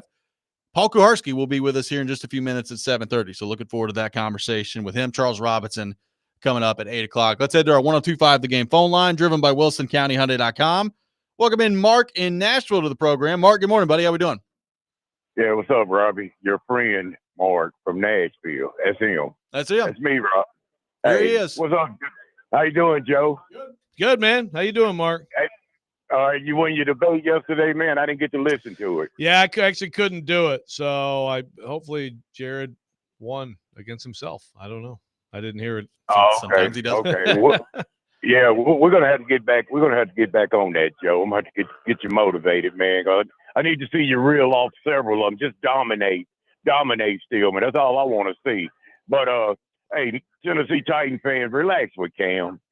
I mean, yeah, I know he's struggling out there a little bit, and and whatnot. But I mean, he's just a rookie. He's got to learn the game. I tell you what, though, Robbie, Joe, I hate to admit this because of who it came from, but I have to kind of agree with Stillman. He may need to sit out first couple of games, Joe. Maybe bring him in week 3, week 5. If he continues struggling like this, I would keep on. I would do that with Cam and not rush it because I mean he's with a lame duck coaching staff this year, and I know the pressure's on Callahan to win right now, so he's got to ride. He's got to ride with him, but I mean you don't want to destroy him or ruin him. I mean you want to give him a chance to have success and be good. So that's like I said, I hate to agree with Stillman. I hate that with a passion, but he's right. That's what you need to do is let him maybe set week 3, 1 through 5, 1 through 3. Just let him get used to the speed of the game. Maybe that would help him. Maybe that would help him with his progressions and reads. Maybe he'll cut down on the mistakes. But hey, man, y'all have a good day. Thank you, Mark. I just wanted to get that across. See you later, Robbie. Appreciate it, buddy. Thanks, Mark. I mean, look, I have no idea if that's the proper route they should take. I mean, I guess if he gets through all of camp and he's just throwing picks all over the place and you feel like he's not ready and he's not seeing things at the level he needs to see things, then maybe you have a conversation about it if you're the Titans. Again, if I'm a Titans fan, if I'm me watching that and Cam Ward's now that they're playing, like you guys call me when you decide to put him on the field, I'll start watching at that point. Not that that's what they're going to base their decision on, but I go back to what you said. If he can protect himself out there, and more importantly, if his teammates around him can protect him when the offensive line is better, then how's he going to improve, right? Like, doesn't he need to see some of this going on out there? Yeah, I think that, and I mean, think about that from a practical standpoint too. So, are they going to go all? This is kind of like, think about the Mariota Tannehill thing. Everybody got all mad at Dino Rossini, but it was like, well, Tannehill's not taking any ones reps at all. So Marcus is going to start the season as a starter. Like, that's obvious. Like, why would Vrabel sit here and say, okay, Marcus, you're with the ones. Ryan, you're with the twos. The season starts. Okay, Ryan, you're with the ones. Yeah. So are they going to give Brandon Allen any reps with the ones and work with those guys at all? Or they're just going to, I mean, right now it's Cam getting those reps. Yeah. If at some point during camp that switches and they start splitting the reps a little bit, well, then that tells you. Yeah, that'll tell you right there. But I don't think you're going through camp with the whole plan clearly of starting Cam, and then he struggles and you decide, nah, let's not. I think that if you go through camp again and you're like, oh crap, Dan Moore actually can't block anyone. Latham isn't any better on the right side. The center situation without Cushenberry is whatever. And then, okay, fine. Then I think you talk about it. If it's his performance, unless it's just like, what have we done drafting this guy? Right. I don't think that they're going to depart from the plan, and I don't think they should. Well, got a few thoughts on this. One texter says, based on his coaching staff and roster, it's a probability that Cam isn't good this year. Another texter, Matt, says, I'm not worried about Cam being good. I'm worried about him not being capable of being good. So, in other words, if Cam's not good this year, don't really care about that. Does he show some flashes? We got a lot of that on the text line. Are there flashes throughout the process where you're like, okay, maybe he's got something? I mean, there will be flashes because he's talented. Like, he will make some throws without question where you're like, ooh, look at that throw. I mean, Levis did the same thing. Sure. So, like, anybody who's drafted at this point in any draft was going to be able to show flashes. Well, and the bottom line is, and I don't know how the front office will feel about this, but the fan base for sure, I said it earlier, all of the struggles on the offensive side of the ball this year, Cam Ward is going to be the last one to get blamed. All right. Whether that's fair or unfair. With the fan base, Cam Ward will be the last one to get blamed this year. It will start with Callahan and it'll go down from there. But that's just where they're at right now. When you're 3-14 last year and you looked, frankly, as outmatched as they did at times a year ago, the coach, the minute that things start to go wrong this year, is the one that's going to be in the crosshair. No question. Now, this also brings up to your point about, like, it'll never be Cam's fault. I got Robert and Wes on the text line sitting here saying, I mean, Wes is like, don't y'all think Levis might have been better if they wouldn't just thrown him out there when Tannehill got hurt because of a terrible offensive line? I feel like I think we got enough sample size of what Levis is right now as a player. Probably not. Go back and watch the Cincinnati game. Go watch the Cincinnati game last year. Were there some times where he was under pressure? Yeah. There were also some times where he had about as clean of a pocket as it gets, where he just throws it right to the other team. Like, he just doesn't see stuff. Yeah. I'm not ruling out Levis having a redemption at some point. I just don't totally understand, but it's just like, I don't understand how some people are going to remember Tannehill as trash. I don't understand anybody who thinks right now that they didn't get enough of a look at Levis to think it was time to move on. Cam will get more. Cam will get more of a look than he did because Cam went with the top overall pick in the draft. Correct. There's no question about that. That's how it works in the NFL. I mean, look at how many. I mean, Anthony Richardson was the number 4 pick in the draft, and he's been pretty awful to this point, and they're still probably going to trot him out there this year. And the GM we just talked about last hour is like, yeah, I still believe in him, baby. He's going to be fine at some point. It's like, well, running out of time there, bud. Year 8, it's gonna really look good around here. Texter says, I don't care if he stops throwing picks. I still think we should sit him. I don't know why in the hell the NFL wants to throw rookies in game 1. Most times that ruins a rookie. But okay, so again, tell me the evidence of that. We just went through the entire study that Nick Suss did a great job of everything from in the Super Bowl era of first-round quarterbacks. Most times that ruins a rookie. The only thing I can think of when it's like, oh, that ruined him, and I don't even know for sure, he might have sucked. He might have gotten sacked 8 times as a rookie. He might have sucked. David Carr. Yeah. That's the one where you're like, yeah, man, if you can't protect a guy, how is that going to help him? But most times that ruins a rookie. Again, I watched Matthew Stafford, a terrible, terrible team, couldn't protect him, sucked. They went 0-16 the year before. He showed flashes. He was pretty good. He got hurt because he kept getting hit. Where's Matthew Stafford today? If you're good, I think we're going to find out that you're good. I would think so. 615-737-1025, our phone number. Paul Kuharski will be with us coming up next. Robby and Rexrode, 1025, The Game.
Welcome back in, Robby and Rexrode, 102.5 The Game. Robbie Stanley, Joe Rexrode, Ian Safar here with you on this Thursday morning, talking some Titans. And to help us do that, we head to our 102.5 The Game phone line, driven by WilsonCountyHyundai.com. And welcome in our man Paul Kuharski from PaulKuharski.com. PK, good morning, brother. How we doing? I'm well, boys. Looking forward to maybe getting back in the building if I can have a good performance here. Looking forward to that as well. Don't offend me. PK, let's start with your observations of Cam Ward this week. Obviously, it does not sound like things have gone particularly well for Cam Ward and the offense so far this week. Your thoughts on what you've seen and your concern level at this point if you're a Titans fan and you're watching and hearing the way the practices went for Cam Ward this week. Well, look, the offense has not been crisp these last 2 days by any means. The defense has cranked things up to make things difficult for him. So you factor that in, and then they emphasize that he's trying things they wouldn't necessarily try in a game. So you splash that in. Even with those two things, you would like to see better. And on the second point, this is a rookie. I don't necessarily understand why a week into training camp you're doing so much trying of things you wouldn't try in a game. You need to get down the things you would try in a game before you're expanding the envelope so much. So, it's a week. I think it's silly to be super concerned and to think he doesn't have it. They've got a long time of training camp and everything, but they've got 3 practices before they go to Tampa. And if the offense continues like this and they go to Tampa, they're going to embarrass themselves against the Bucs. Okay, so first of all, when you say the offense, tell me, other than we know Cam Ward's throwing too many picks, you mentioned maybe the low arm angle sometimes can hurt him, low throws, whatever. But beyond him, who isn't playing well? What isn't working with the offense? And also, PK, do you read an additional Friday padded practice as Brian Callahan saying, I'm not happy with the work getting done out here, so we're going to do more work? Yeah, that's a good question. I hadn't thought about it, but maybe. I think, the whole offense functioning. It is now a weekend, I think you could say, kind of flat. And I've mentioned this before, from the Vrabel school of energy belief. I have come to believe that energy does not come from guys standing around whooping it up or making noise. It comes from plays. And, there are a share of plays, but big plays get things going. And I don't know that there've been a big enough share of the kind of plays that get guys going. And then I don't know that when they've made plays, guys have got going enough. And that's something to begin to monitor a week in. There are plays being made, but you're more likely to see, I feel like at this stage, Kevin Winston laying a hit that's borderline maybe, or one of these interceptions or tipped balls than you are something that gets you excited on offense. So, okay. So just again, so what on the offense right now would you think that they might have a real problem like with Tampa Bay, but also with this energy? And I think that's an interesting point you make about it's really more about plays than the woofing or whatever. Is this an indictment of Callahan? Is this on coaches for not bringing enough at times? Is this on, like, do the Titans or is this more like they need more guys who are setting the tone as players on the field? Yeah, I don't know who. I think.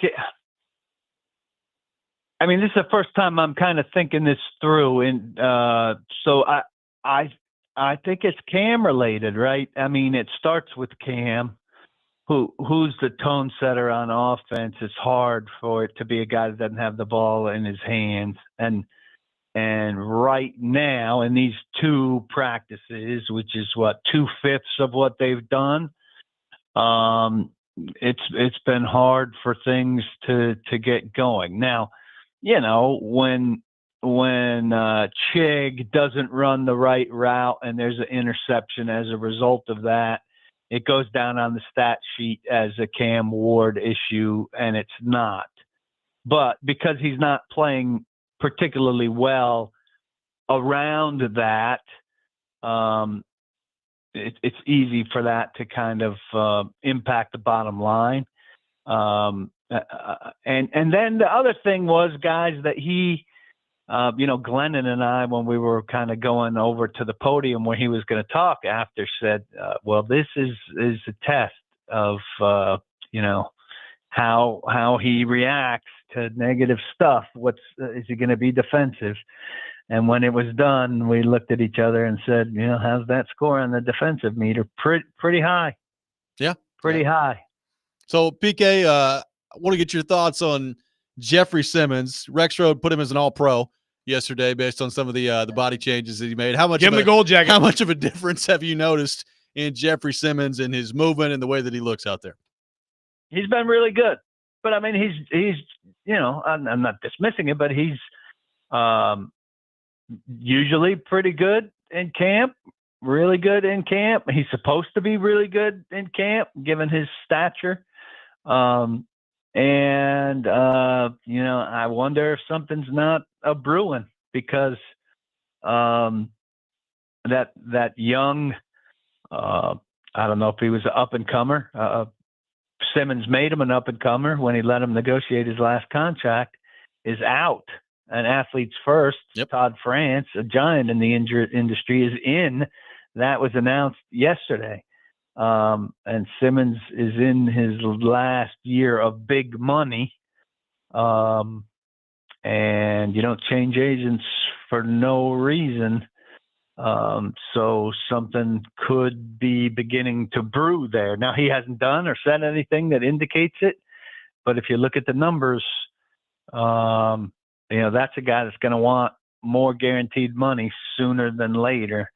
And, where the Titans stand on that, given the state of their roster and everything, that's an interesting question. But yeah, he's been very good. Well, yeah, no, it's a good point by you. I will say that given, and you know how it is, PK, it's like I hadn't been out there in a long time. And so I was like, who the heck is that in wearing 98? I mean, he has slimmed down to me significantly, and I think looks significantly quicker, which could definitely lead to, if he's healthy and things, he looks the same way during games, I think could definitely lead to taking the quarterback down a few more times this year, which could certainly help him. But I want to ask you another question about Cam Ward, PK. So let's take it away from these last few practices. We don't want to overreact, but let's say that he continues to struggle and the picks don't slow down, and it's just clear that right now he just hasn't caught up with the speed of the game, NFL defenses, et cetera, et cetera.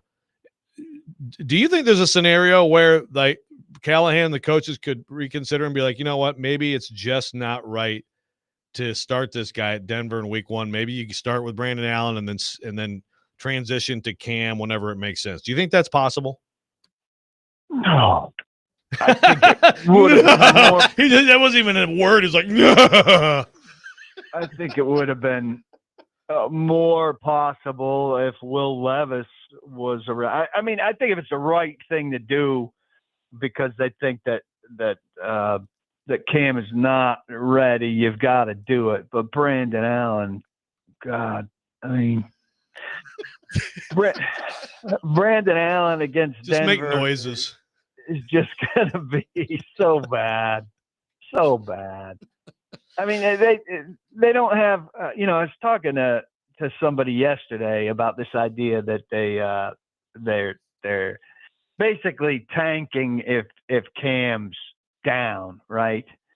That they don't have a legitimate backup if Cam's down. And I said, well, they've seemed to have decided that, if Cam A isn't ready or B is hurt, that they'll take their lumps and take the draft pick. And he said, yeah, well, a lot of good that does for developing the rest of the roster. That's also bagging a year of development for these wide receivers and offensive linemen and all of that. And I hadn't really thought of that, but if you think of that, that's pretty striking. Yeah. What does that do for the 2 4th-round draft picks at receiver and Helm? Build some nice chemistry with Brandon Allen, and then maybe even a little Tim Boyle. Yeah. So that plan is really not a plan. I look forward to you playing back my. Oh God! Imagine if you had said Tim Boyle. All right, PK, last thing for you here. Help me with this. So obviously, Will Levis electing to have surgery. There are some people in the Titans clearly that don't love the timing of that. However, I saw the picture he put out the other night, and I'm not a doctor. I'm no medical expert, but I saw it and I was like, well, that's gross. How could they have possibly not thought that surgery would not have been needed on that at some point? So how do you kind of view those two things when you saw the picture that Levis put out there on social media the other night? Yeah, okay. So I asked the same question in the press room, and somebody told me that he kind of can do a weird thing with his shoulder that makes it look that way, that he was doing that pre-injury where he like pops it or shapes it awkwardly the way he can hold his shoulder. So I'm not positive that that's injury related. The AC joint is inside the shoulder. So I don't know if your AC joint being messed up is something that you can see on the outside. Is it? Right? I don't know. I have no clue. But if it's messed up, don't you think that? I think that something like that could happen. I don't know. I'll stop. It was concerning. I'll put it that way. It looked weird. You think he can make it look like that? No, just normally. Yes. Okay. We got some serious Twitter doctor conflicts here out in the world. Okay. Well, hold on. I got one more thing for you. I'm skeptical that is entirely or even at all injury related. Okay. But I don't know either. Yeah, we need to get to the bottom of this. But I got one more for you. Whenever we bring up any like media criticism or questions to the press, or then people always are like, "Oh yeah, Nashville soft media," and that's not what I'm saying at all. But PK, yesterday, you got not one person just asked Callahan, "Okay, what was your analysis of Cam's day the day before?" I know it sucks that you have to get him the next day, but like, there's all this like all these other questions about the follow-up. Like, I wanted to hear his analysis of the picks and the day, and no one asked him that. I count on you to direct things over there. Okay, help us out. I think that's why, Joe. I mean, I know you are a day after show, but the rest of us operate in the day of. We're the morning after show. And, yeah, and low T show. I think it's built to help him not have to answer. But you guys asked all these questions about Cam, like bouncing back and everything. Just what was your analysis of the day? That's so obvious. Come on. Yeah, I don't know. Sometimes something slips. I'll go on the other side and say where Cam was avoiding. I finally said, how do you think you played the last 2 days? And that's got the we are mid answer. Yeah, that's exactly the question. That's great. So just do that with Brian. Yeah, thank you for your coaching. You're welcome. You're welcome. All right. Run a couple laps and we'll get back to it. All right. I think I'll start coming in for an hour and a half on Wednesday mornings for you to coach me. Yeah, just lessons with Rexrode. Remember the breath mints. Yeah. PK, thank you, brother. Appreciate you taking time to be with us. Ginger. Yes, juice. Ginger juice in there. Thank you, sir. We appreciate you. Yeah. Paul Kuharski from paulkuharski.com. A lot of sounds made in that segment. We got the Rex Rant with Joe Rexrode coming up next. Charles Robinson at 8 o'clock. All that ahead. Robby and Rexrode, 102.5 The Game.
Sometimes he wakes up on the wrong side of the bed. And sometimes he's just, well, Joe. Awkward moment. Let's do it. This is the Rex Rant, now on Robby and Rexrode.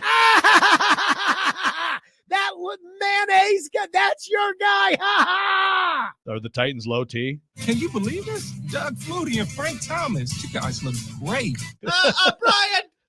Brian, you guys have low T? This is a low T alert. Are you the Tennessee Titans or the Tennessee Titans? Hey, isn't that Frank Thomas? Yeah, the big hurts. Wowza. Do you have any tea at all? My wee-wee gets erect. Take off your robe. to you, girl.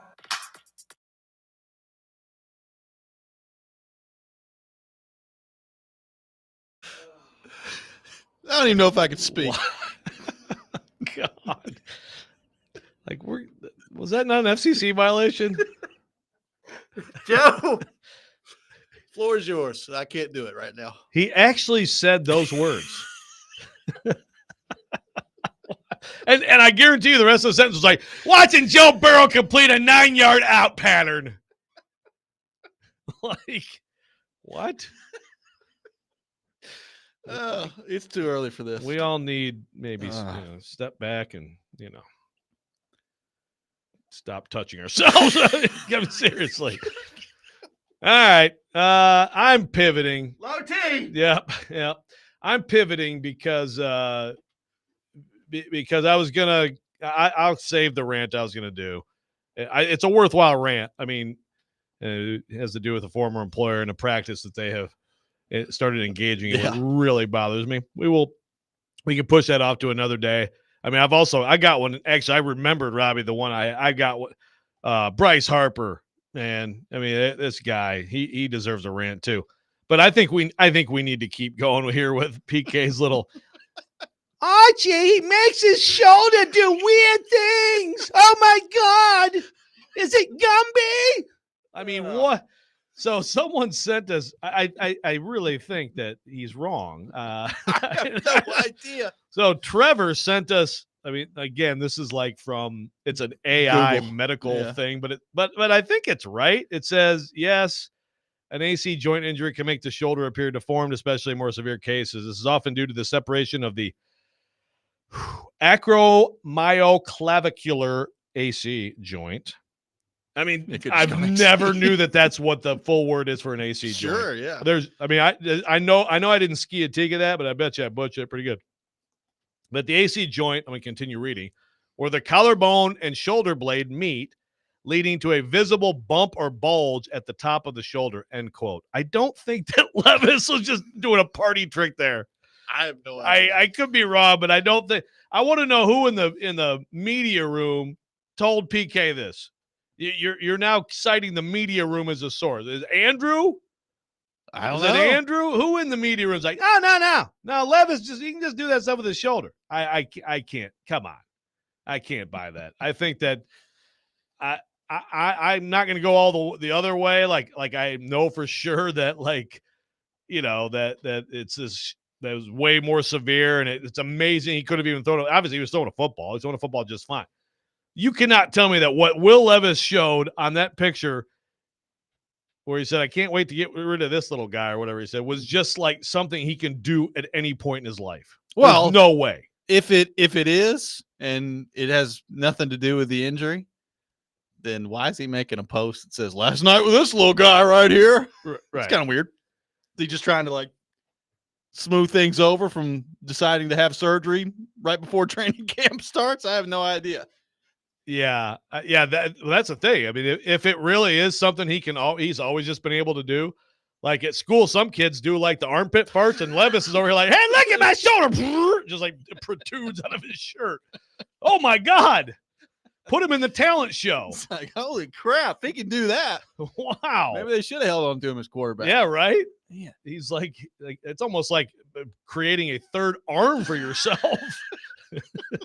All right, we need to get out of here. Yeah. Let's welcome in Charles Robinson in the next segment. We'll get into all things NFL with him. You're listening to Robby and Rexrode, 102.5 The Game.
Final hour, Robby and Rexrode, 102.5 The Game. Robby Stanley, Joe Rexrode, Ian Safar here with you on this Thursday morning. Talking all things NFL. And to help us do that, we head to our 102.5 The Game phone line, driven by WilsonCountyHyundai.com. And welcome in our friend Charles Robinson to the program from Yahoo Sports. Charles, good morning, brother. How we doing? I'm doing well, gents. How we doing this morning? Doing awesome. Great. Appreciate you taking time to be with us. Charles, it's been a rough week for Cam Ward. The Titans have had 2 practices and pads so far this week, none of which has gone very well for Cam Ward and the offense. We know that he's a rookie. He is the number 1 overall pick. This is a Titans offense that does not have a lot of talent on it, but as you either watch or hear or read about what Cam Ward has done to this point, how concerned should Titans fans be about the interceptions in particular, which have come very often so far in camp? Yeah, I mean, look, I don't think it's great.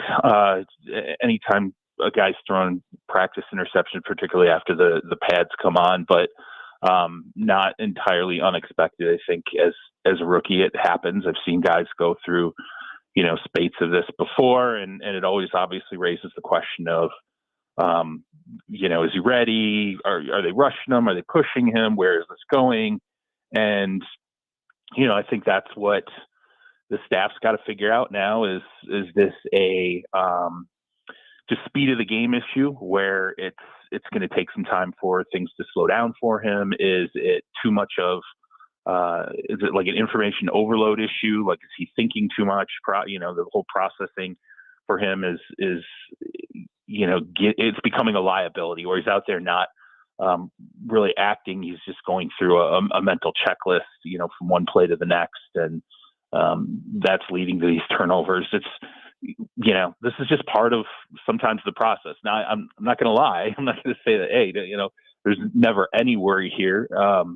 Sometimes you go, and over the years, I remember being in camp and with the Texans and watching Brock Osweiler throw interceptions and Bill O'Brien go nuts because, reporters were bringing it up and asking questions about it. And he's just like, it's practice, relax. It's not going to be a thing. And it was a thing. That one worked out well. Yeah, exactly. Right. But then look, I've been through, others as well, where it's, I'm trying to think of, look, Josh Allen, looked horrific when it started with the Buffalo Bills. And that was long before he got into games and looked, horrific. It's just, what's the root problem of this? And I think for a lot of players, a lot of rookies, not, quarterbacks, non-quarterbacks alike, that speed really, especially that first week, is extremely difficult to deal with once you put the pads on and you realize that everything you're doing is just, 2 or 3 ticks faster than it was ultimately in college. And now you just have to decide, like, where is this going forward? Does this get better? And, is he taking responsibility for it? There's just a lot of questions that I think you have to answer going along. So like a lot of, we'd all probably agree, we've talked about it with you and we've talked about it with each other a lot, like Anthony Richardson. And I mean, Chris Ballard has admitted it. Like, there's a great example of a situation where you just don't rush a guy in the field because he's played so little football. Right. And so obviously every situation is different. This particular situation here is an older guy who's played a ton of football. And right. So, like, to me, and also the alternative right now is a QB2 who's, to me, a low-end QB2, a guy who is happy to be a QB2 in the NFL. So it's hard for me to get, Charles, to the point of the Titans should – the only way I would, I guess, entertain not starting Cam Ward right away this season is if you determine that you can't protect him and you actually are endangering him by playing him. But other than that, him struggling in camp, that's not going to deter me. I want him to get better in games. He's going to, he's going to have some rough ones and take some knocks, but you hope that it helps him get better. But I don't know. Am I thinking about it incorrectly? How would you approach it? How do you think, what's the league view on that? No, I think that's pretty realistic. So I think really it varies by, staff and experience of maybe the quarterback's coach, the offensive coordinator, the head coach, just the experience that they've had down the line with with different situations, and it varies by personality of quarterback, talent level, experience. But I would say, look, first and foremost, that is one of the first questions you ask is, okay, I remember last year when I went through camp and I went through the Vikings and I was talking to an executive there and I said, what are you gonna do with JJ McCarthy? Like, how do give me the experience you go through here. And, somebody they kind of said to me, I wish I could call Andy Reid and say, with Mahomes, how did you do it? How did you keep him in the garage, that whole entire first year until the last game of the season, which was meaningless, and he gets thrown in as a starter. Obviously Alex Smith being there created a situation there that was entirely different in Kansas City, just like Sam Darnold, being able to step in when McCarthy got hurt creates a situation that's not there for the Titans. So you can take that off the board. But I think once you get past, hey, do we have an alternative to be able to ease in our rookie quarterback? The next question is, as you said, can you protect him? And by the way, can he protect himself? Because he has to be a part of that process as well. Like Jaden Daniels, that was a big question in Washington. It was, we don't know if we can protect him. We can move the pocket. We can schematically do some things to try and help protect him, but he also is going to have to protect himself either by throwing the football away and not taking chances when he runs, making sure he gets out of bounds or just doesn't expose himself. There's a multitude of things the quarterback has to do as well. And then I think once you answer that question, I think next it's, is he prepared? Does he know the offense well enough to be able to go out there and make decisions, at least at a rate that he's not going to be overthinking everything and making one mistake after another and compiling things. If you think he has enough of a grasp to go out there and functionally run it, okay, then I think you've kind of gotten the next step there. And then I think finally it's, where is he at confidence-wise? And I'd say like Zach Wilson, this is a good example for me over the years. Like he was definitely a guy who the Jets saw him struggle early and did not take into account, like, what are we doing to him mentally? Like we're having trouble protecting him. He's having trouble with absorption and just going out there and playing naturally rather than overthinking things. And on top of that, it's being compounded by this reality that this is damaging him from the perspective of where his confidence level is at. And, I think after that rookie season, I remember talking to somebody at the Jets, they just straight up told me, like, we never should have played him as a rookie. It was a huge mistake. We did not take into account, the fact that he was lagging behind in a number of areas. We were as well. And then on top of it crushed his confidence. And he was never the same guy again after going through that first season. You could just see he had kind of 1,000-yard stare to him that never really went away, and he didn't know how to handle it. And, so I think that's another thing you got to get to at some point. Like, it's okay to let Cam Ward make mistakes and work through that, but you also have to know mentally, like, is he going to be okay making those mistakes as well? Charles, a lot of discussion about Caleb Williams in Chicago and the camp that he's had to this point with Ben Johnson coming in. Apparently some struggles early in camp. How much of that is a concern? How much of that is it's training camp? Who cares? How do you view the Caleb Williams situation with Ben Johnson stepping into the fold? Well, I mean, I know, look, it was something where he had said before, look, I want somebody to come in and be critical, tell me just give me an accurate read, what I'm doing wrong and what we can do to fix it. And Ben Johnson, I think, has not shied away from that. I mean, he's been very, openly critical, frustrated at times. I think it's interesting to me because you do see early on with Ben Johnson, there have been some kind of clips that have come out and then other things that you've read where it continues to sort of be the speed at which things are being operated by Caleb Johnson, which again goes back to last year as a rookie. It goes back to when he was at USC. It's, is he following the structure? Can he operate in structure? Can he do it quickly and just move the offense at a brisk pace? And Johnson is very much that guy. And, I said, and I got kind of killed for this. I was like, look, prior to Johnson taking that job, I said the one danger with Ben Johnson going to Chicago is he's leaving a place with a quarterback in Jared Goff, never mind everything else around him, a quarterback in Jared Goff who, for lack of a better term here, the ball snaps and in some ways is very much a paint by numbers guy. He's like, okay, boom, boom, boom. I know what's in front of me. It's this, this, and this. And if I don't have this, this, and this, you know, I'm either getting rid of the ball or, you know, we're going to make a decision here. I'm not going to be, it's not going to be 5 seconds of me running around in the pocket or moving around or holding the ball. And that's it. I'm just going to process, make a decision, and we're going to move forward. Caleb still's not that guy. You know, he's still holding it a little bit too much. I think he's still operating at a little bit of a slower pace than, you know, Johnson would ultimately like. And it's, yeah, I can see it's frustration there. And, again, early in camp though, how long is this going to take? Will he turn a corner? You know, Jared Goff was also a guy who struggled early in his career where, I think some of it was the complexity of the offense. Some of it was just how he reacted to pressure.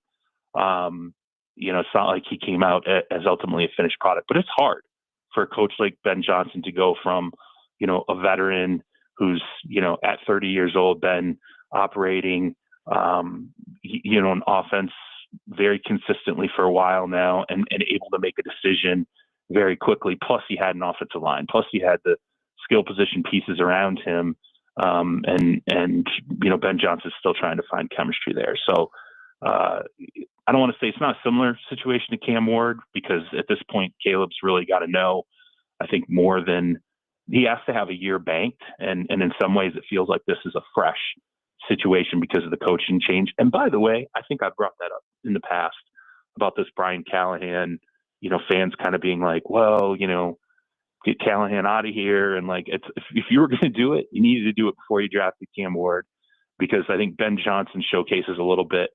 If you go through a year with Cam Ward and it's an uneven year and it's rough and, you know, hey, you want to fire Brian Callahan and start all over again, look at Chicago. Okay. Because it's a reboot for Caleb. It is. And in some ways it feels like last year, not enough was learned to make it feel like, oh, he's banked enough to not necessarily be a rookie. He feels like a rookie right now in Chicago. Yeah, it'd be no. You can't really have a bigger difference than going from Goff, like you said. It's just like boom, right. Because he can't extend plays. He knows what he can't do to the guy to Keller Williams. So it'd be a real shame if the Bears completely flamed out with another quarterback. That would be tough to see. it. What the hell is this Christian Wilkins stuff with the Raiders, Charles? Oh man, just made it sound almost like PK right there. Oh boy. Oh boy. Well, you know, so here's what's interesting. So I go through there, right, and I was literally driving to Henderson, Nevada when this all went down, right, and I'm in the car, and all of a sudden I get a call, and I'm like, hey, there's something that's going on with Vegas, and it looks like Christian Wilkins might be on his way out, and it's interesting to me because, with John Spytek going in there, with the Tampa Bay Buccaneers, it's unless you covered the Buccaneers and you know something about Spytek, the one thing about Spytek that people are going to start to get exposed to, and I think is very much why Tom Brady, the minority owner there, who spent time in college with Spytek and really likes him, he is a not screw around guy. He's the type where, if he hears you say that football is not your number one priority, he's not going to draft you. He's not going to sign you as a free agent. He's not going to keep you on the roster. If he ever thinks that, in a way, he reminds me of the guys who made up almost all of football 20, 25 years ago. When you start covering the NFL, it was if this isn't your number 1, 2, 3 priority in your life, you're gone and you're not going to be here with us. And if you're not down at the program, he is very much like that. Tom Brady is very much like that. I think that's how they want the Raiders to operate. So yeah, Tom Brady told Scotty Scheffler he should ignore his wife and kids and just focus on golf. I mean, let's be honest. There's Seth Wickersham's book is, It's Better to Be Feared, was basically a whole book about how Tom Brady was prioritizing his football over his family to the point that he could end up getting divorced. And then he did, and it's like, I do think there's some of that mentality inside the Raiders where it's like, this is how we're going to run this organization. And if we feel like you're not 100% in, for whatever reason we might think that is, we're not going to screw around and, keep you on the roster, particularly if you're someone else's decision. And so anyway, as I'm headed to the Raiders and I'm kind of trying to sort out exactly what happened here, you do find out that, hey, look, clearly with the Jones fracture in his foot, there was a disagreement between Wilkins feeling like he did not have to have surgery to get it taken care of, and the Raiders feeling like he should have had the surgery, it should have been taken care of, and he should have been ready to go at this point in camp. And at some point, there was a left turn there between the organization and the player, and the organization did not believe in this medical second opinion that he was leaning on. Now, when you hold back guaranteed money, especially when it's like over $30 million guaranteed money, when you say we're not doling that out, we're calling that back ultimately, or we're not, even though we're on the books and have to pay it out, we're not going to pay it out. You have to come up with a reason for that in terms of like conduct detrimental to the team. And it's dicey when it comes to a medical opinion. It's hard for teams to get up there and argue, well, okay, conduct detrimental, we believed he should have had this second surgery to get it to be prepared. He should have had a plan to get back on the field for us, and we felt like he didn't have that, or there was a lack of communication or whatever. And then the player can roll out, okay, well, here's the second opinions I got. They don't agree with the Raiders medical staff, and so now we're going to go down that road. We're going to argue out whether or not I have the right as a player to lean on, other medical opinions outside of, the Raiders staff.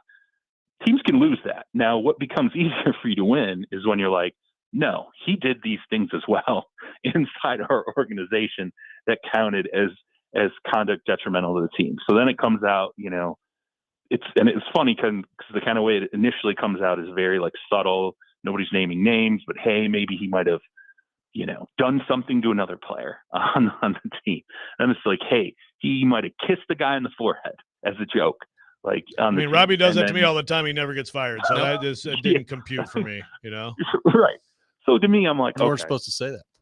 Sorry. This is, you guys can see, right? Like you can see what's going on. You're like, okay, you're backstopping the fact that you're not okay with him not having a plan to get himself back on the football field. You're backstopping that with he also did this thing, or there was this incident that created a problem inside the team, and it wasn't just a medical thing, it was an HR problem as well.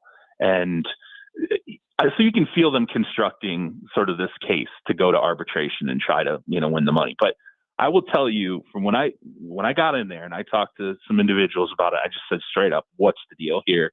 What I was told flat out was the leadership there looked at him and was like, he doesn't want to play football. That's what they believed.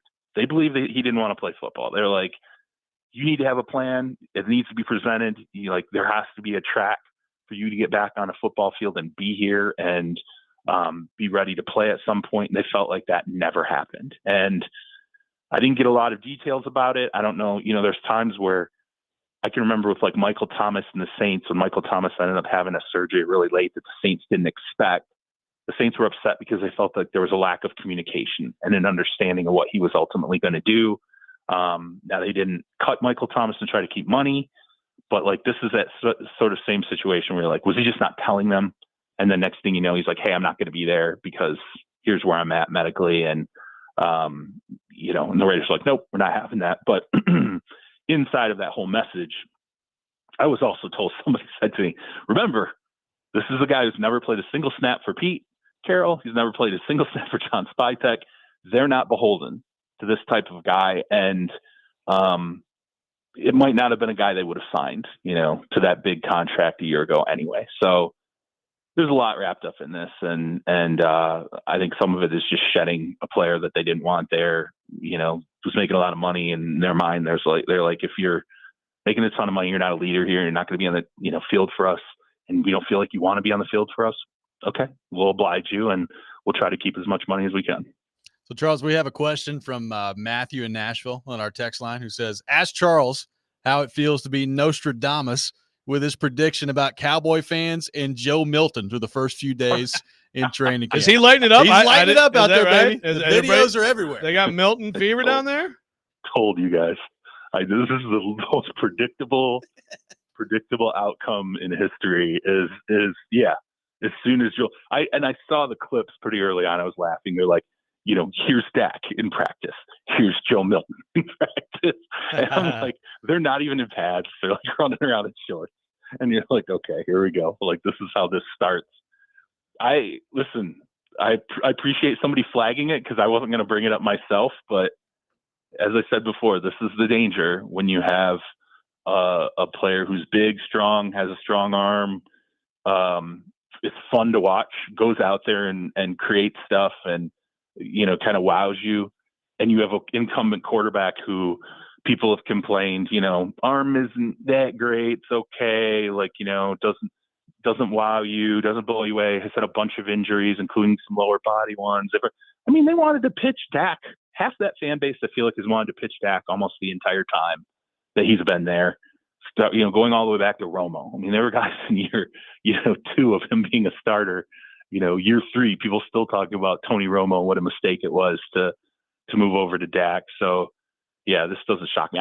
To me, what's going to get exponentially worse is if we go in an exhibition game and he plays the way that he played with New England.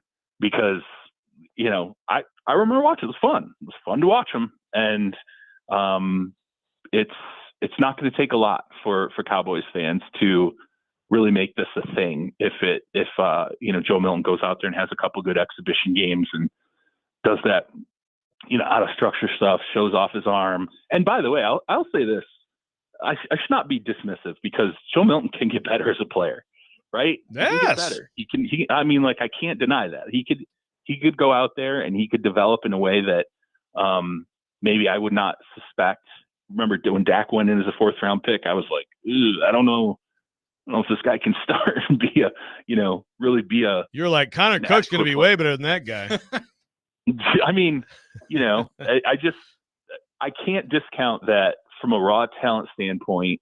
He has so much to work with, and you just never know sometimes when guys are ultimately going to get traction. And look, after Brock Purdy, we can't. When a guy's the last pick in the draft, and people think he's kind of shrimpy and has an okay arm, but whatever, he's never going to be a starting quarterback. And then now this guy's a $50 million plus quarterback a year. I think we can go ahead and dispense with the notion that nobody in those late rounds can really catch on and make it. And Milton has a better arm than almost anybody in football, other than maybe Josh Allen. And, he's got the size and all the package is, from a fan standpoint, is something that you would love to have as a starting quarterback. So I don't know. We've come back all around to basically telling Cowboys fans that they got a new star in Joe Milton. That's exciting stuff. I'm not. You're talking yourself into it, man. I knew just for what was coming out of the you don't have in the Patriots franchise, you don't have an owner come out after he fires a coach and then tells people, hey, we might have 2 starting quarterbacks here. And you're just like, oh my God, man. Like, what do you like when an owner comes out and says that and people inside the building are just like, oh my God, it's groaning. They're like, dude, it was, we're talking about some preseason games. And then he got a little regular season burn against a team that was basically starting a junior varsity defense from the local high school.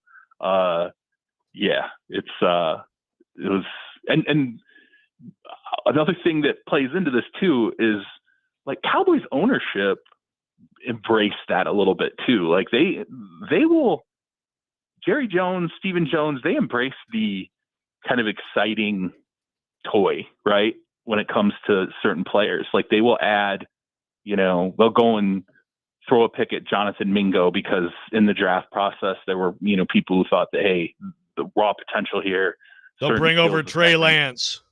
Yeah, absolutely. That's another one. Yeah, Trey Lance is another one where they're like, hey, here's where the assessment was. Here are the raw tools. Maybe we can make something work here. And then they figured out pretty quickly with Trey Lance that no, he's probably never going to be anything better than a third quarterback for us. They're working through that with Milton. I promise that, and I can't wait to see him in the exhibition games because to me this is nothing but a circus waiting to happen. Oh yeah. All right, quick off the top of your head, and I mean we haven't even got to joint practices, preseason games, so it's probably a stupid question to ask, but team that right now you're raise your eyebrows like, that's interesting, and team right now you're a little bit concerned what you're hearing. Just first two teams that come to mind, first one on either one of those.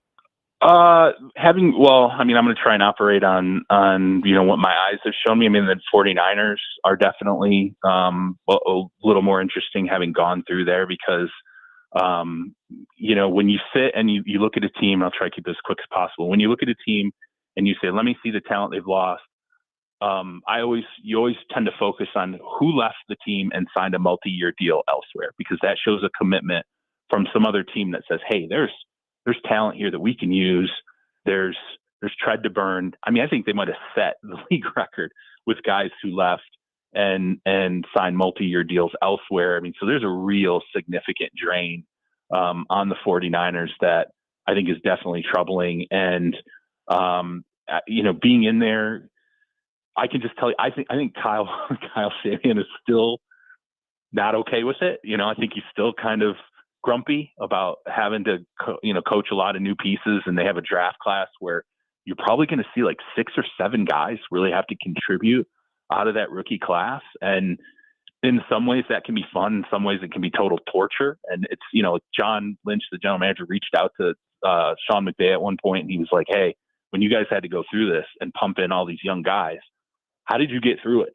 Like he's basically asking, how can we go through this right now and come out on the other side and not, really slam into a wall. And so that says something to me right now. They're really going under a very significant adjustment period. And, even when I went through camp, you still had some guys that weren't out on Ricky Pearsall still wasn't out there trying to work himself in. And, so the 49ers are definitely in a state of flux that is very real, and it's tied to that talent loss. The one thing I think is kind of interesting is the Cardinals. I went through the Cardinals, and I'll say this for that defense. They got a chance to be a really, really good defensive team, particularly if the defensive line, they've poured a ton of, capital, both free agent signings and then also draft picks into the defensive line. I think they want to rotate a ton of guys through there. You can kind of see what Jonathan Gannon's doing from sort of the Philadelphia Eagles perspective, where, they want to be able to murder teams defensively, rotate a ton of guys, and then just wear teams out up front. Sort of how the Eagles were able to do over the last couple of seasons. And if health-wise, if they can get everybody on the board by the time the season starts, they're going to have a chance to beat teams up. I think people forget this was a 6-4 team through 10 games last year. Offensively, they have offensive line problems. They didn't really add any pieces, so they're going to have to get some growth inside the building to really make strides. But if everybody comes to the table healthy, Marvin Harrison Jr. takes a step forward. They take a step forward with Trey McBride in the red zone. Trey Benson, the running back, adds a little, as a third down back. You can kind of see the Cardinals have a chance to be a pretty tough team over the balance of the season in the NFC West. So nobody talks about the Cardinals, but they are building it in a very traditional, very correct way, I think, from the standpoint of how they wanted to do it. Very interesting. Charles, great stuff as always, brother. Appreciate you taking time to be with us today, and we will talk to you next week. All right, sounds good. Thanks, guys. Charles Robinson from Yahoo Sports, our guest on Robby and Rexrode. We'll react to what Charles had to say there. Take your thoughts at 615-737-1025. This is Robby and Rexrode, 1025 The Game.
Tune in to ESPN 94.9 The Fan today as the Sounds take on Scranton Wilkes-Barre. Pregame at 5:20, first pitch at 5:35. Coverage also available on the Game Nashville app and at thegamenashville.com. Sounds baseball on ESPN 94.9 The Fan, presented by Twin Peaks and Family Leisure. Also, check out this week's Nashville's Best Deal. It's Prince's Hot Chicken, Nashville's original hot chicken, bursting with heat and flavor. There's nothing better than the original. For a limited time, grab half off a $25 gift card at thegamenashville.com/deals. The absolute best. Good stuff. Very good stuff. The best. And then a bunch of imitators. Appreciate Charles Robinson for being with us in the last segment. It is funny. I have not seen a ton of it because I'm not necessarily on Cowboys Twitter, but I have seen a few videos floating around of Joe Milton just matriculating the ball down the field, scoring some touchdowns in Cowboys training camp. And I have made it a point to go read some of the comments because as we know, very big fan base, that Dallas Cowboys fan base. And boy, do they love him some Joe Milton out there right now. Yeah. Like it's really, Charles kind of explained it, but like if you really want to mess with your starting quarterback, like there's not, and you think about that fan base, that ownership, it's kind of amazing that they decided to bring Milton in, Yeah. Because it's just like, because he is the ultimate. And I'm with Charles. I'm going to keep an open mind on what Joe Milton could become, but he is the ultimate practice, preseason game. Holy crap. Look at what this guy can do. It's like Happy Gilmore, he became a professional golfer, but he could have just, scam people as just going to driving, long drive. Yeah. Or just been a traveling sort of circus. Circus, kind of like Will Levis with his shoulder. But of course he is. It's like Joe Milton. But to bring him into that place with that fan base, with Dak and where he is, it is kind of a choice, right? I mean, it's pretty funny. Yeah. I mean, and preseason football is going to. Let's say we talked about preseason football earlier and just, how bad it is. I am looking forward to that. If I find Joe Milton on the screen, I'll probably watch a few minutes of it anyway. Just see what he does out there. So there is that to look forward to. Yeah. Go Cowboys. I'm gonna watch some Cowboys preseason, just like tonight. I'm gonna watch another. Yeah, I'm gonna watch his former teammate, quarterbacks everywhere, Hendon Hooker, see if he can win that QB2 job in Detroit. Gonna be interesting to see what that looks like. Also, is Hooker supposed to get some playing time tonight? I think so. I think he's going to. Yeah, but basically, he and Kyle Allen are competing for QB2, and they've been rotating them. I guess in the scrimmage, Hooker started, so there's speculation that Kyle Allen might get to start tonight, but I think they're going to be a half and a half. Cool. Half each. There you go. Ian's all in. If it's the second half with Hendon Hooker, I guess I might be staying up all night for this game. I guess you might. Nobody gets as excited for the Hall of Fame game like Joe Rexrode. He's really fired up tonight. I'm also fired up. Apparently, Dennis has made an image that he can't even publish. Yeah, so. I saw that. I saw that. Oh, boy. Cameron on the text line says, man, they let Milton throw an orange during the offseason, and that's his greatest accomplishment. I do remember that video that Tennessee football put out. Like, how far can Joe Milton throw this orange? It was like a Happy Gilmore drive. It was a long way. Yeah. I don't know that an orange has ever been thrown farther than it was that day. I doubt it. Interesting stuff there. Also interested to hear Charles's perspective on Ward. And, he went through the Zach Wilson story in New York about how they got to the end of it and were basically like, yeah, we made a huge mistake by playing him as early as we did. And so the texter earlier talking about ruining a QB, if that is indeed what happened, I mean, look, I still have my doubts watching Zach Wilson. I just have my doubts that he was going to be good, that he was going to be consistent enough. But unless he's playing the Titans. Yeah. But I did jump all over the texter earlier, like, show me evidence. Well, there may be one. There may be one. I guess I guess the Jets are almost kind of a different thing, right? But the Jets did not ruin Sam Darnold. I mean, Sam Darnold went through the same place, right? And had all kinds of well-documented struggles and came out on the other side. And so, look, I guess we'll see with Zach Wilson. Why didn't Sam Darnold get ruined by that? Why did Zach Wilson get ruined by it? I would argue, I just think Zach Wilson's not that good. And again, I think that, and this is my biggest concern with Cam Ward, bigger than the picks. I've said it a million times. I'll keep saying it again. My concern with Cam Ward is that the ball placement isn't consistently good enough to be a top QB in this league. I'm not saying I know that that's going to be the case, but that was my knock on him coming out, along with some of the risk taking and stuff like that. But I think that's a Zach Wilson thing. Festlove on the YouTube chat says Zach Wilson greater than Isaiah Wilson. That is true. That's true. You do have a point there. That's a fair point. That is true. I mean, there's no doubt about that. Isaiah Wilson talked this week. It's been a while. Well, I mean, John Robinson's coming up at 10 o'clock on our station. Maybe Isaiah Wilson comes up at some point in that one too. We're going to get into that coming up next. What do we want to hear from old J-Rob today with Chase and Big Joe? We'll take your thoughts on that. Send us your questions. Get them in. 737-1025. Our phone number 615-737-1025. Robby and Rexrode, 1025 The Game.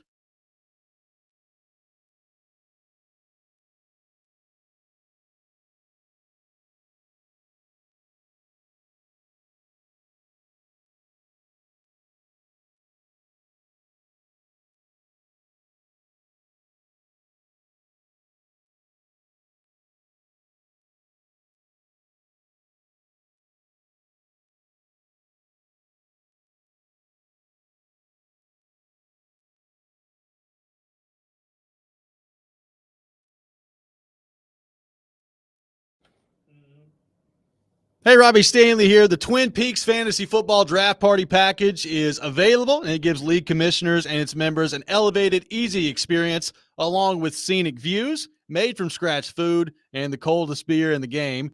And you can also, when you're not on the clock, relax with one of Twin Peaks' refreshing 29-degree beers, or order for the whole team with the Peak Sampler full of fan favorites. Indulge in shareables like the double-stack nachos, loaded fries, and multiple flavors of boneless wings. Call to book your draft party at the Twin Peaks Cool Springs or Madison locations. Visit twinpeaksrestaurant.com/fantasy draft for more information.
Join 102.5 The Game at the Holiday Inn Nashville Airport this Sunday from 1 to 5 p.m. for the Dude Perfect Inspired Open House.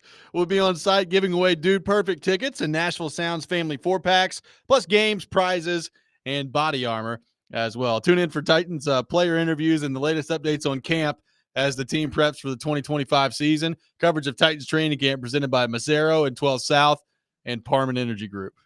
Rexrode's going through an emotional experience over here. Get your hands off Alyssa Milano, you devil. What the heck was that? Charmed, man. Charmed. Let me just say, wow, is potentially the weirdest television show I think I've ever seen. And, I've never watched it with a volume on because, we're doing a radio program. Who needs volume?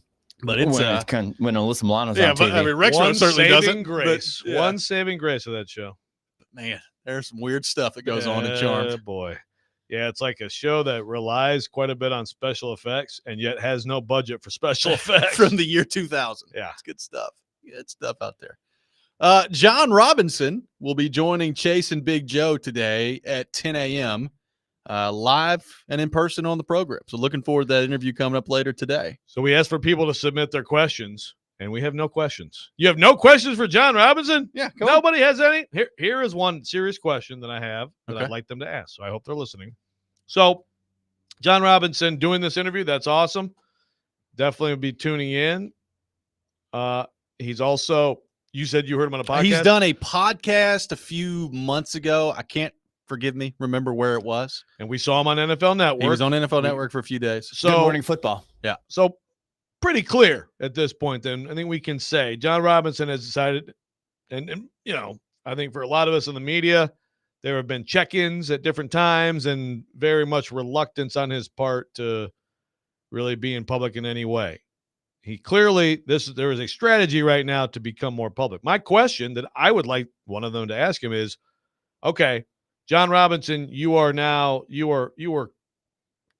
getting out there a little bit. Is that because you want to get into the media space, or do you want to get back into the game? Right. I think I'm guessing it's one of the two. I would agree. I mean, he So did ask that question, please. Chase and Big Joe are standing by listening. There we go. We're taking your some notes. pointers right now. Yes. I believe that I believe that it was the Jets job this past year that came open that Robinson interviewed for. Hey, it's Chase. Joe, that's a good question. Thanks. That's a really good question. We will ask that. Wasn't he up for the Jags job too? Wasn't it the He job? was. He was up for the Jets and the Jags. Yeah. Yeah. And Ben here has. I mean, I think this is a good one. Open ended. And just let him go. J-Rob, what is your single biggest regret? Oh, see. Ooh. Okay. In life or with football? Well, that's the thing. It's like that one night when Big Joe offered to buy me a drink and I said yes. That can't be the answer. Yeah. I have in Kansas City.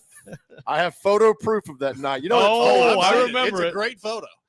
I have a Chick-fil-A cup. So if you're drinking a Chick-fil-A cup, people think you're not drinking. It was full with tequila. I'm not kidding you. After that picture, a fan comes up to John to hug him and knocks that whole cup out of my hand, and it goes on the floor. I don't think, guys, I've ever been as mad in my life as I was watching my cup full of tequila hit the floor, and like half of it went over John's shoes, half went on my shoes. I was so furious. What kind of tequila was it?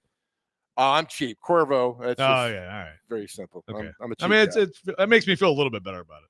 A lot of questions. Thanks. A lot of questions coming in about the AJ Brown trade. There's that. Here's the thing, guys. Like, I don't know what to expect because I'm just gonna be honest with you. I'm surprised he said yes.